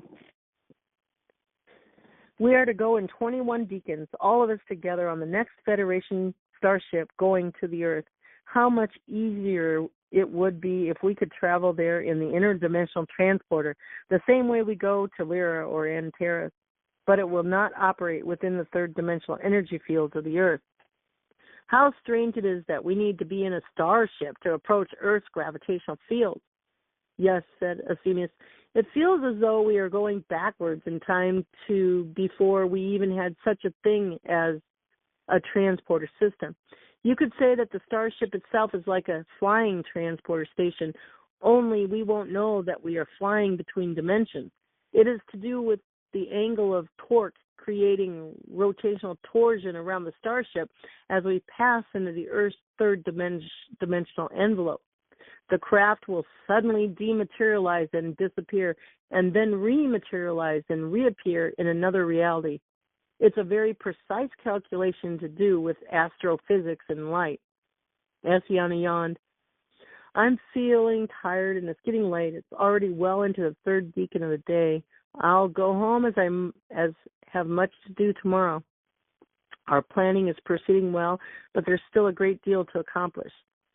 The next day, Essiana and the others spent a long time discussing in detail everything they needed to research while on Earth. They carefully documented their decisions. Asaya, in particular, was quite concerned that they would have a definite plan of action that could be put into place immediately as they arrived. She did not want to waste a deacon of their precious time. You might all think I'm being overly cautious, she expounded over lunch, but as a genetics specialist, I understand how precise we must be with the new DNA coatings that will be used to create the human form. These coatings must work together with the DNA of the indigenous people of the earth. They must also mesh with the DNA codes of those of us from the stars who will incarnate on the earth. These coatings must be capable of stretching into the potential of their final 12-strand DNA and 12-dimensional design for the time when the earth beings evolve in consciousness and after the earth shifts back to being a fifth-dimensional planet. So you see, it is vital that we get this right. We will not be able to make changes later. Essiana nodded. Yes, absolutely agree, Asaya. This task is so important that we must take every opportunity to check and recheck our calculations. Rhea, we are relying on you to make sure that the energy coatings from the Elohim given to us in the golden box on Lyra are in the correct sequence. There is a crystalline gland that we will place within this new human body. We have spoken of it before. It will link these new human beings directly with God mind, the conscious of the Elohim. Not only will they be able to find this connection within themselves, but they will also feel this connection as part of their inner self. Absent-mindedly, she rubbed the golden key hanging around her neck. Mastiana's loving energy shot into her heart and surged through every cell of her body like warm water running through her veins. Essiana felt disconcerted. She had not realized what she was doing in rubbing the key, and she started thinking about what Mastiana might have meant when he said that the key would keep her safe. She remembered the words he had written. This golden key is also the key to another place. Guard it carefully and take it with you to Earth. It will protect you and guide you where you need to go. But most importantly, it will bring you back to me. She tucked the key under her clothing and turned her attention back to the task at hand. It was a long day, but finally they finished their planning and calculations. Now, in the days ahead, they had only organizational tasks left to accomplish. That night, Essiana had a dream. It was about the golden key. She saw herself walking along a cliff path. Far below was blue-green water. Around her, at the side of the path, was lush green vegetation. It looked idyllic, except that in the dream, Essiana felt herself to be upset and worried. She was holding the key and speaking to herself in the language of light, the language of the stars. She was alone. The path was dipping down toward the sea, then up again, climbing higher. However, overall, she seemed to be gradually walking down toward a sandy shore. She could glimpse a beach through the trees. Essiana felt herself to be walking quickly, as if she were in a hurry. She could hear, but couldn't yet see, the crashing of waves on the beach. This sound was unfamiliar to her. She knew it came from the water far below, but she did not know this sound on Sirius. This scene was not on Sirius. Then in her dream, she heard another sound, very raucous and loud. It seemed to come from behind her. She turned around and saw nothing. The sound came again, loud and frightening, like nothing she had ever heard before, and she started to run. Just as she reached the sandy shore, she woke up, shaking with fear. She knew the place of her dream was the earth. She had seen such images of earth, vegetation, and water, just like her dream. She lay curled up in a ball in her bed, trying to make sense of it all. "Don't be silly," she said aloud to herself. "It's only a dream. It's not really happening. You don't need to be afraid." Her fingers wrapped around the key, and she warmed her body and spirit with the energy from Mastiana until she felt relaxed enough to go back to sleep. She slept deeply for several hours. It was very late in the first deacon of the day when she awoke. She jumped up out of bed and ran to get ready. She was almost late when she arrived for her meeting with the group. "I am sorry, everyone," she said as she entered the room. I'm a little flustered. I overslept. Now let's see what we still need to discuss." There was quite a list of topics still to be covered, and the second deacon of the day was already well advanced when Christiana asked a question. "How much do you think we need to prepare ourselves for the change in vibration and density we will experience when we go to Earth? Sirius is a fifth-dimensional planet, and we are accustomed to this vibrational density. We know it's challenging for us to go to places like Lyra, which is 10th, 11th, and 12th dimensional, but if we step down our vibration to go to third-dimensional Earth, how will this affect us?" "That's a good question. I really don't know the full answer," replied Essiana. "I will ask my father, Asemius. I have never heard that it is challenging for our people to walk upon the Earth. But yes, you must be right. There must be some effect on our bodies. There are only 3 days left before our journey begins. I am sure that you all have matters you need to attend to. So we will adjourn this meeting for today, and I will find out how Earth's vibration will affect us." That evening, Essiana was again with her father in the great room of his home, a large, beautiful space of stone floors and circular, marble-like walls. She sat in front of a roaring log fire on a large circular couch that hugged the contours of the body tightly. She tried to relax. Asemius, too, had had a busy day as he made his final preparations for the journey to Earth. He prepared them a meal. He brought in a bottle of fruit wine along with 2 steaming bowls of soup made from a type of root vegetable that grew on Sirius. Essiana took her glass and raised it to her lips. "Father, I need to know more about how it will be for us to live for a time on Earth.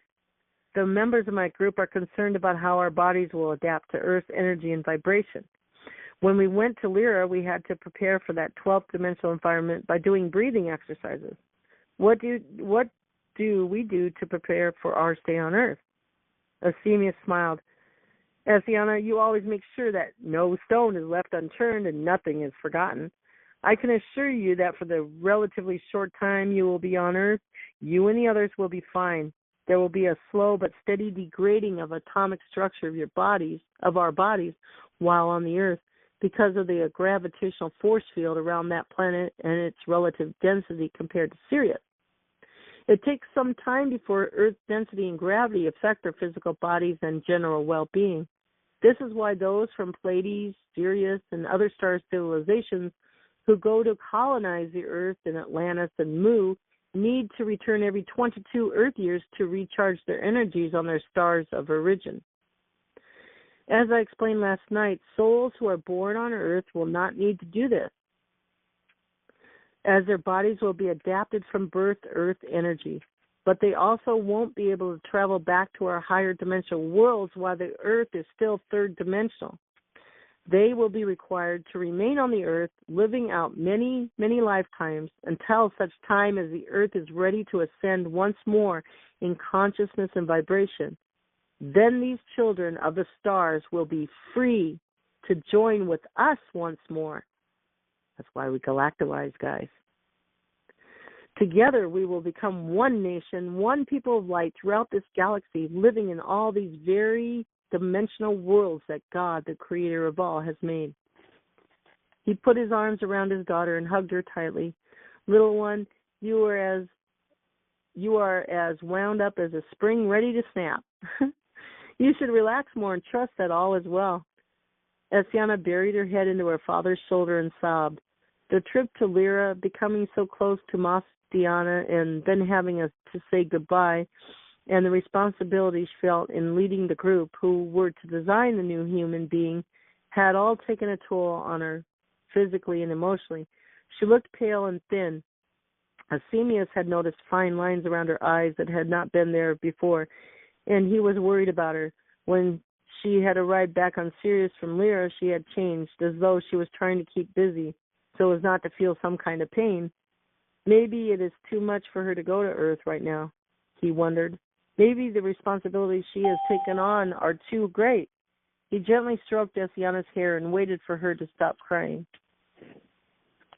He didn't have to wait long. A few minutes later, Essiana sat up, wiped her eyes, and said to her father, There is something I want to tell you, something I have longed to share with you, but have not. I want to tell you now. For many years on my visits to Antares to represent Sirius on the Galactic Council, I have met and worked with a man from Lyra called Mastiana. He is one of the leaders of Lyra. He is tall and strong and quite the most wonderful being I have ever met, except for you, of course. She smiled at Asinius through her tears. During my visit to Lyra, we became close. I love him with all my heart, and he loves me. As you know, though, because of the differences between our races and the energy vibrations between Sirius and Lyra, we cannot be together, not in these bodies, not in this lifetime.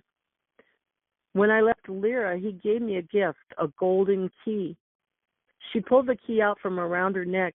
You see this key around my neck? When I hold it, I feel a high, loving energy flood my being as if his energy is still with me. But then I feel sad because I realize that he's not with me and I am all alone. I keep wondering if maybe there is something we can do to be together. I think that the only way we can ever be together is for me to go to Earth and take on one of the bodies of the new human beings so that the 12th dimensional genetics of Lyra can be instilled within my soul's DNA pattern, the Akashic records of my soul.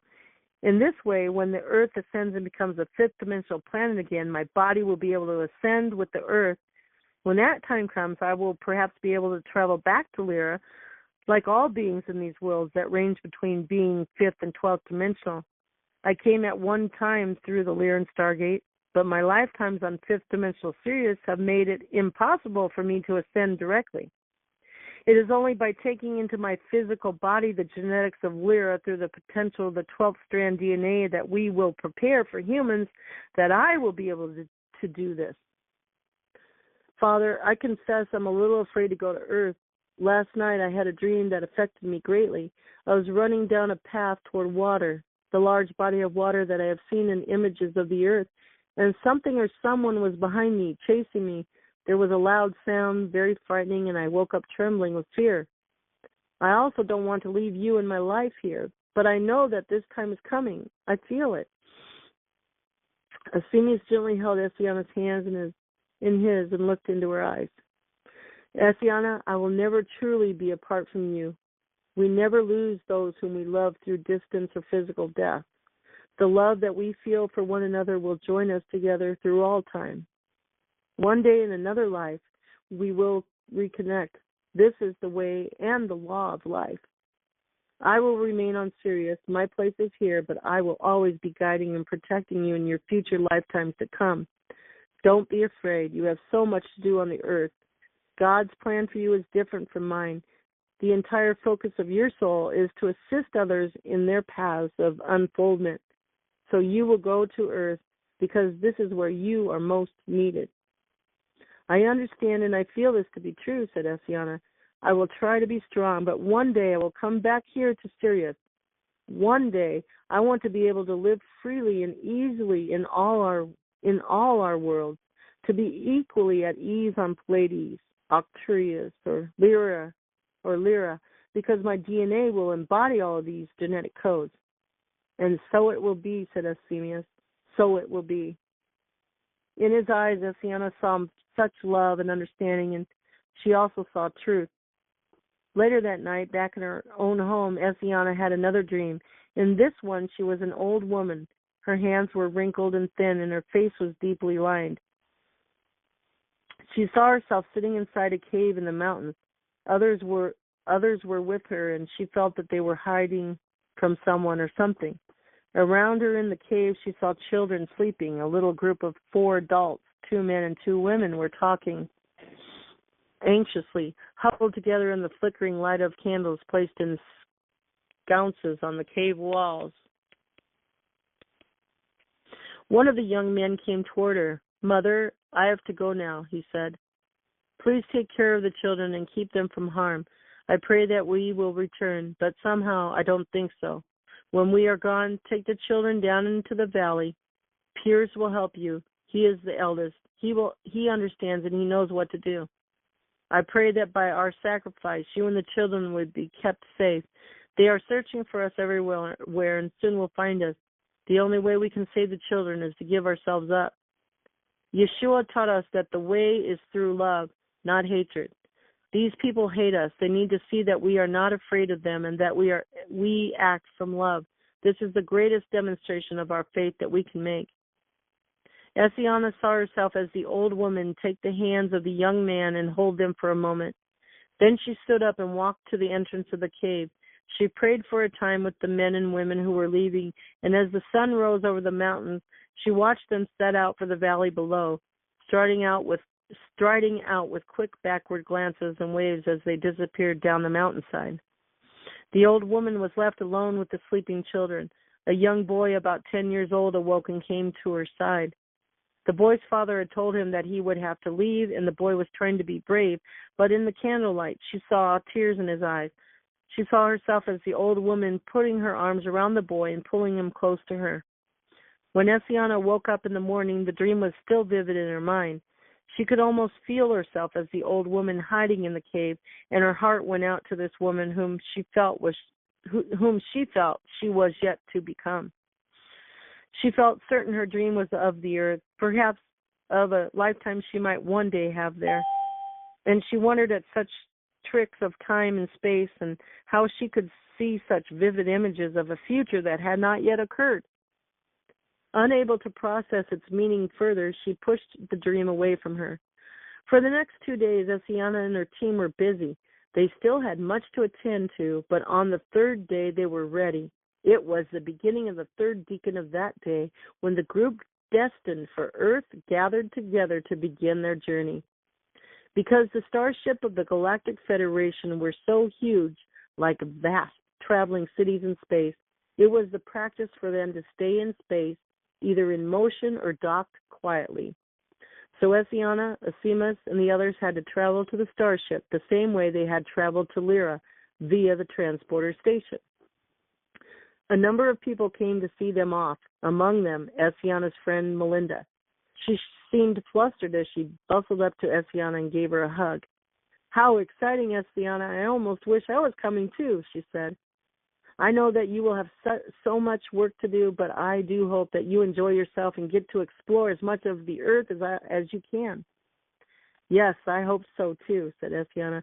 "I've seen many images of the earth. I'm excited at the thought of actually seeing these places with my own eyes.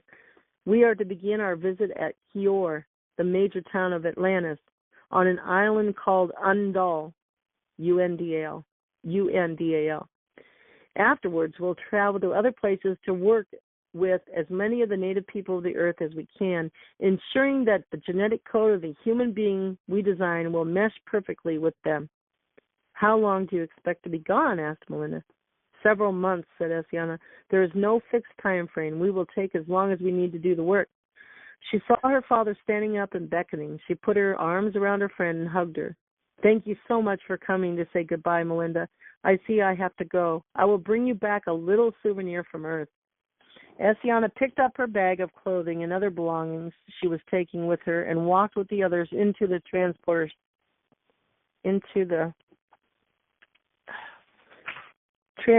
chamber. As the people who had come to say farewell waved and smiled, the doors of the chamber closed, and with the buzz, a whir, and an eerie silence, they were gone. So that's Chapter 10, Preparation, Sunshine Before the Dawn. And Chapter 11 is titled Atlantis. And Chapter 12 is titled Communion of the Spirit. And I read those earlier. They're on this recording. If you guys have come late, you can check the recording out as soon as we hang up by dialing the recording line or waiting for it to come up in YouTube next week. But the recording line is 641-715-3836, pin 883267#, and the reference number is 405#, or just push the pound sign if you listen to it before Monday. And I do have a blog. All chapters are up there, all through 9, or all through 8. I still have to put 9 up there and 10 and 11. So they'll all be together. You could find it on a blog or listen to all the Candy and Elizabeth show.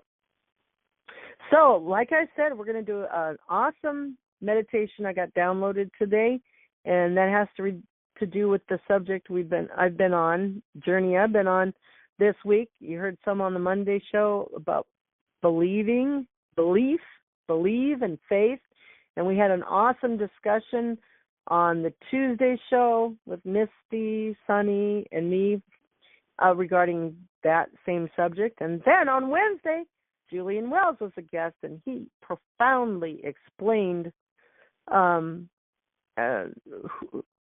supernatural natural selves and how we create our own worlds. And that has to do in believing and having faith. It was all incorporated in that. It's just beautiful. So if you haven't listened to Monday, Tuesday, Wednesday shows, they'll be up on the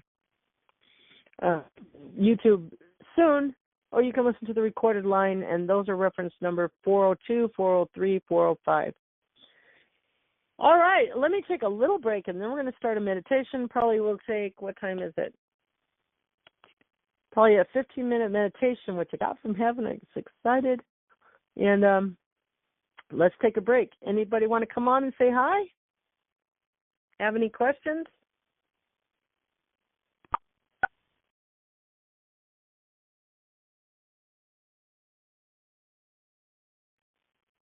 Okay, guys. Okay, well, let's take a 2-minute break, and I'll be right back, and we'll start the meditation. I'm going to have a little bit of soft music in the background. And so get comfortable, loosen your clothing, get in a room with no artificial lights, and lay down, and if you like, or sit up. And I'll be back in 2 minutes, okay, guys? And you can star 6 and talk if you like in between, too. Just come on in. I'm right here.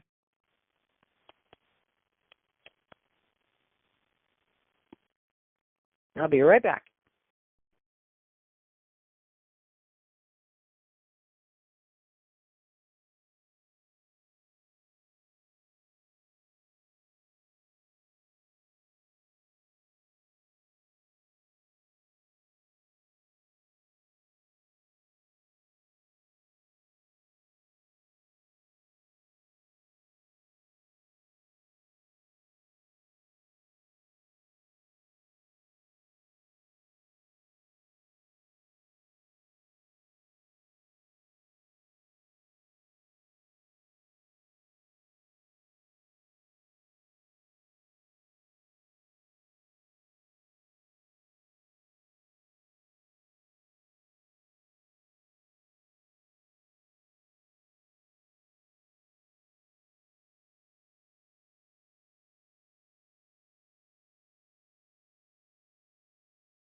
Okay, I'm back. Yeah, let me just get prepared here. The kitties want to eat. Okay. Okay, how's this going now? All right. Got to get one more little tool here. You.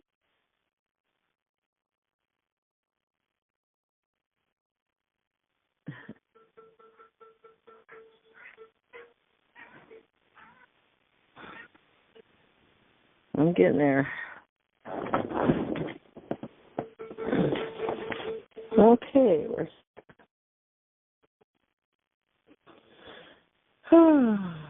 Okay. So first I'm going to read some inspirational short little quotes and a pause in between and just think about them. You guys let them soak into you like a sponge. And don't think too hard. Don't, just use your heart and Pretend you're a sponge, let them soak in. Your unconscious will get it and bring it up into your conscious as time goes by. So let's just take a deep breath, and we'll count to 10.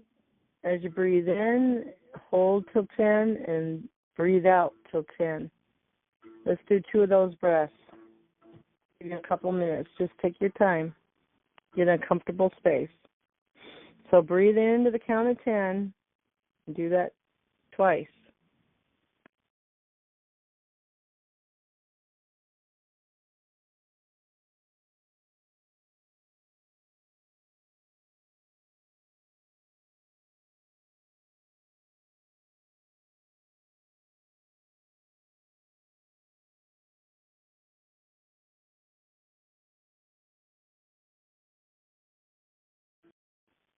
Okay. I'm going to title this, Believe and Have Faith, You Diamonds. So I'll start with this. Out of suffering have emerged the strongest souls. The most massive characters are seared with scars.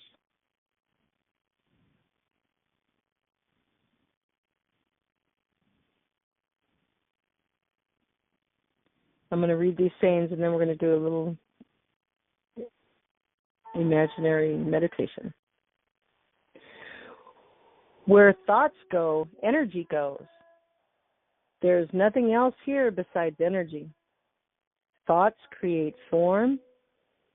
Moderate your thoughts because they affect the entire energy field.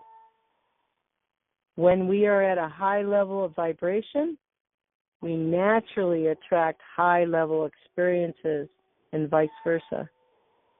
Experiences are a direct reflection of your thoughts.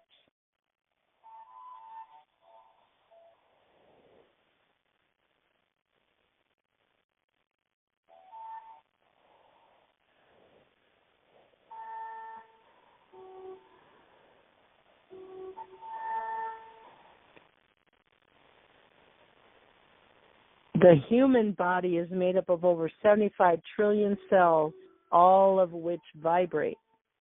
The higher the vibration, the healthier the cells. Disease, sickness, depression, anger, jealousy, negative things make our cells vibrate at a lower rate.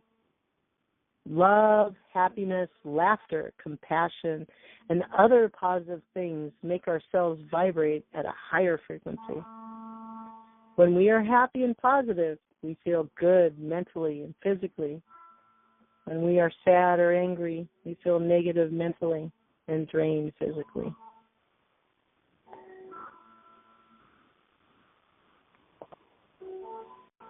Love is the most powerful vibration in the entire universe. By focusing on love, all negativity will melt away.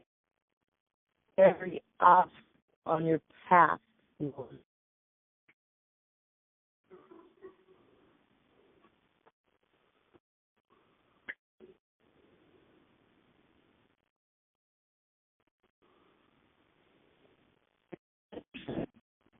Intention is powerful. Intention is the main crux of how this universe operates.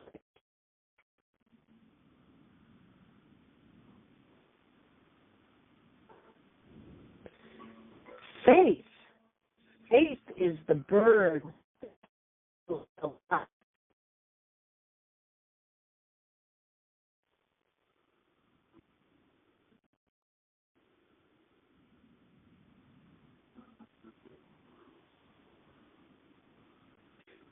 Law of attraction is all about vibration. Everything is vibrational. Your thoughts, your ideas, every being. You will draw to you whatever vibration matches yours, wanted or unwanted.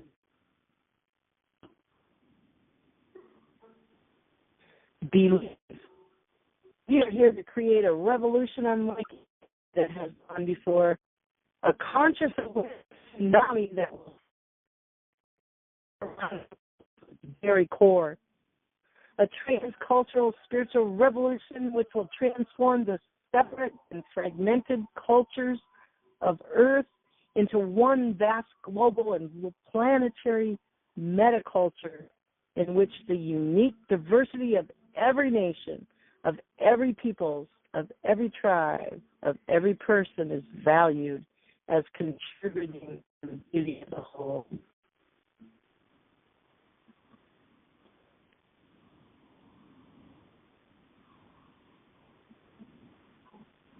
Now I just want you to close your eyes. And this is a journey of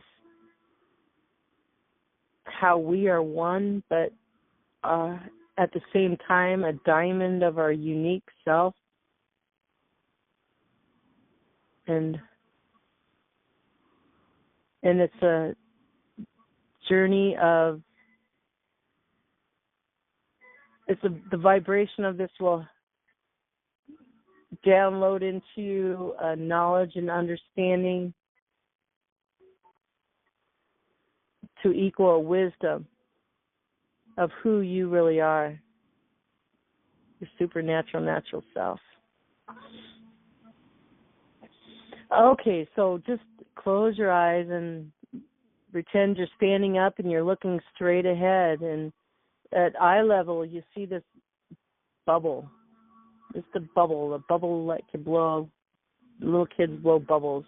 There's one beautiful bubble shimmering with rainbow energies, streams, shimmering like diamonds. And imagine, and know that in this bubble, there we all are. Every single being that's ever lived is in that bubble. Humans, animals, every single living thing. We'll just do for people now, humanity on Earth. So we're all standing in that bubble. In that bubble is God. That bubble is us. Don't you know ye are gods? That's God. All of us together in that bubble, standing. One unified big bubble. But it's as big as a baseball right now. But we see that bubble growing, it's expanding. There's a beautiful bubble. And we're still there, and it's growing bigger. It's like a basketball, bigger, as round as a satellite, big as a big tall building. And then that bubble, we start forming little bubbles around each of us inside the big bubble. And it's still expanding and growing and growing and growing. And as it grows, all of us that have little bubbles around us in that big bubble, like punch or are squeezing against the wall of that big bubble we're all in all at once. And we start coming out of that big bubble, punching out and becoming our unique diamond selves. But yet we're still part of that big bubble, but we're all explode out, little bubbles, all kinds of, there's bubbles filling the room now. That's all of us. If you push all us little bubbles back in, that big bubble, we're one. And they float back out, make the whole room full of bubbles. We're our unique divinity self, but we're still one. And off of each little tiny bubble that came out of the big bubble, which is us, more little bubbles come out of you.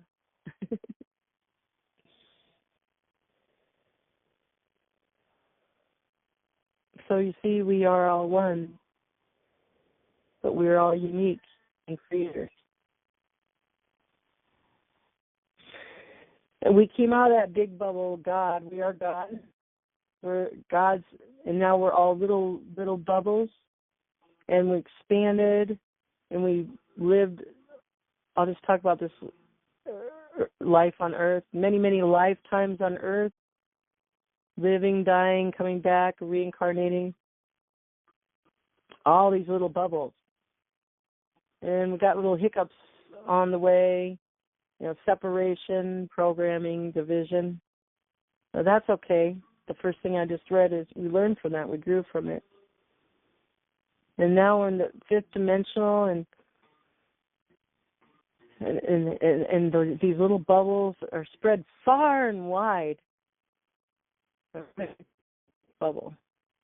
Now what's going on is we're this bubble is meeting up with that bubble, and these three bubbles are meeting up with these four bubbles. We're coming together and we're working together, and that great big group of bubbles is meeting up with that great big group of bubbles, and there's bubbles coming together, bubbles, bigger bubbles, little bubbles, and eventually we'll keep going and joining together, and poof, we're all back in that one big bubble.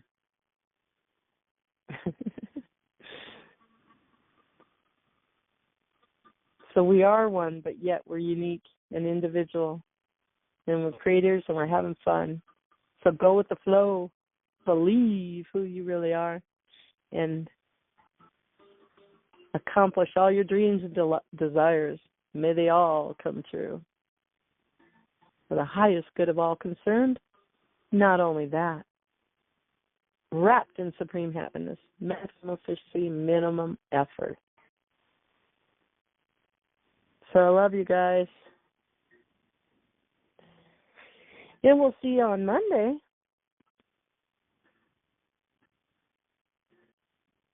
All righty. Take care. Keep shining, diamonds. Elizabeth Diamond is signing off.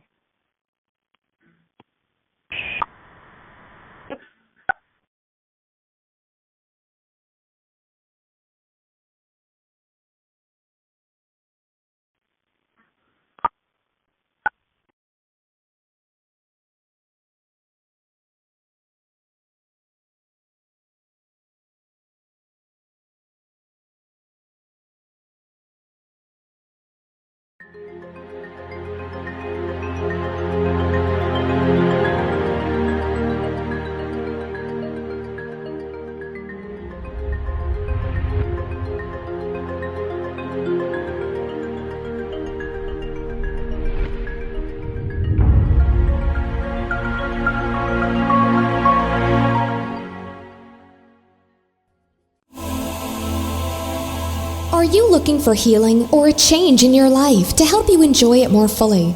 You might benefit from a galactic energy reading and clearing from Chris Jacobs. Chris will work with you on a soul level to clear unseen negative influences, implants, programs, contracts, and energetic blocks. Chris Jacobs is a gifted energy healer. Contact him today at ChristopherStephenJacobs@gmail.com.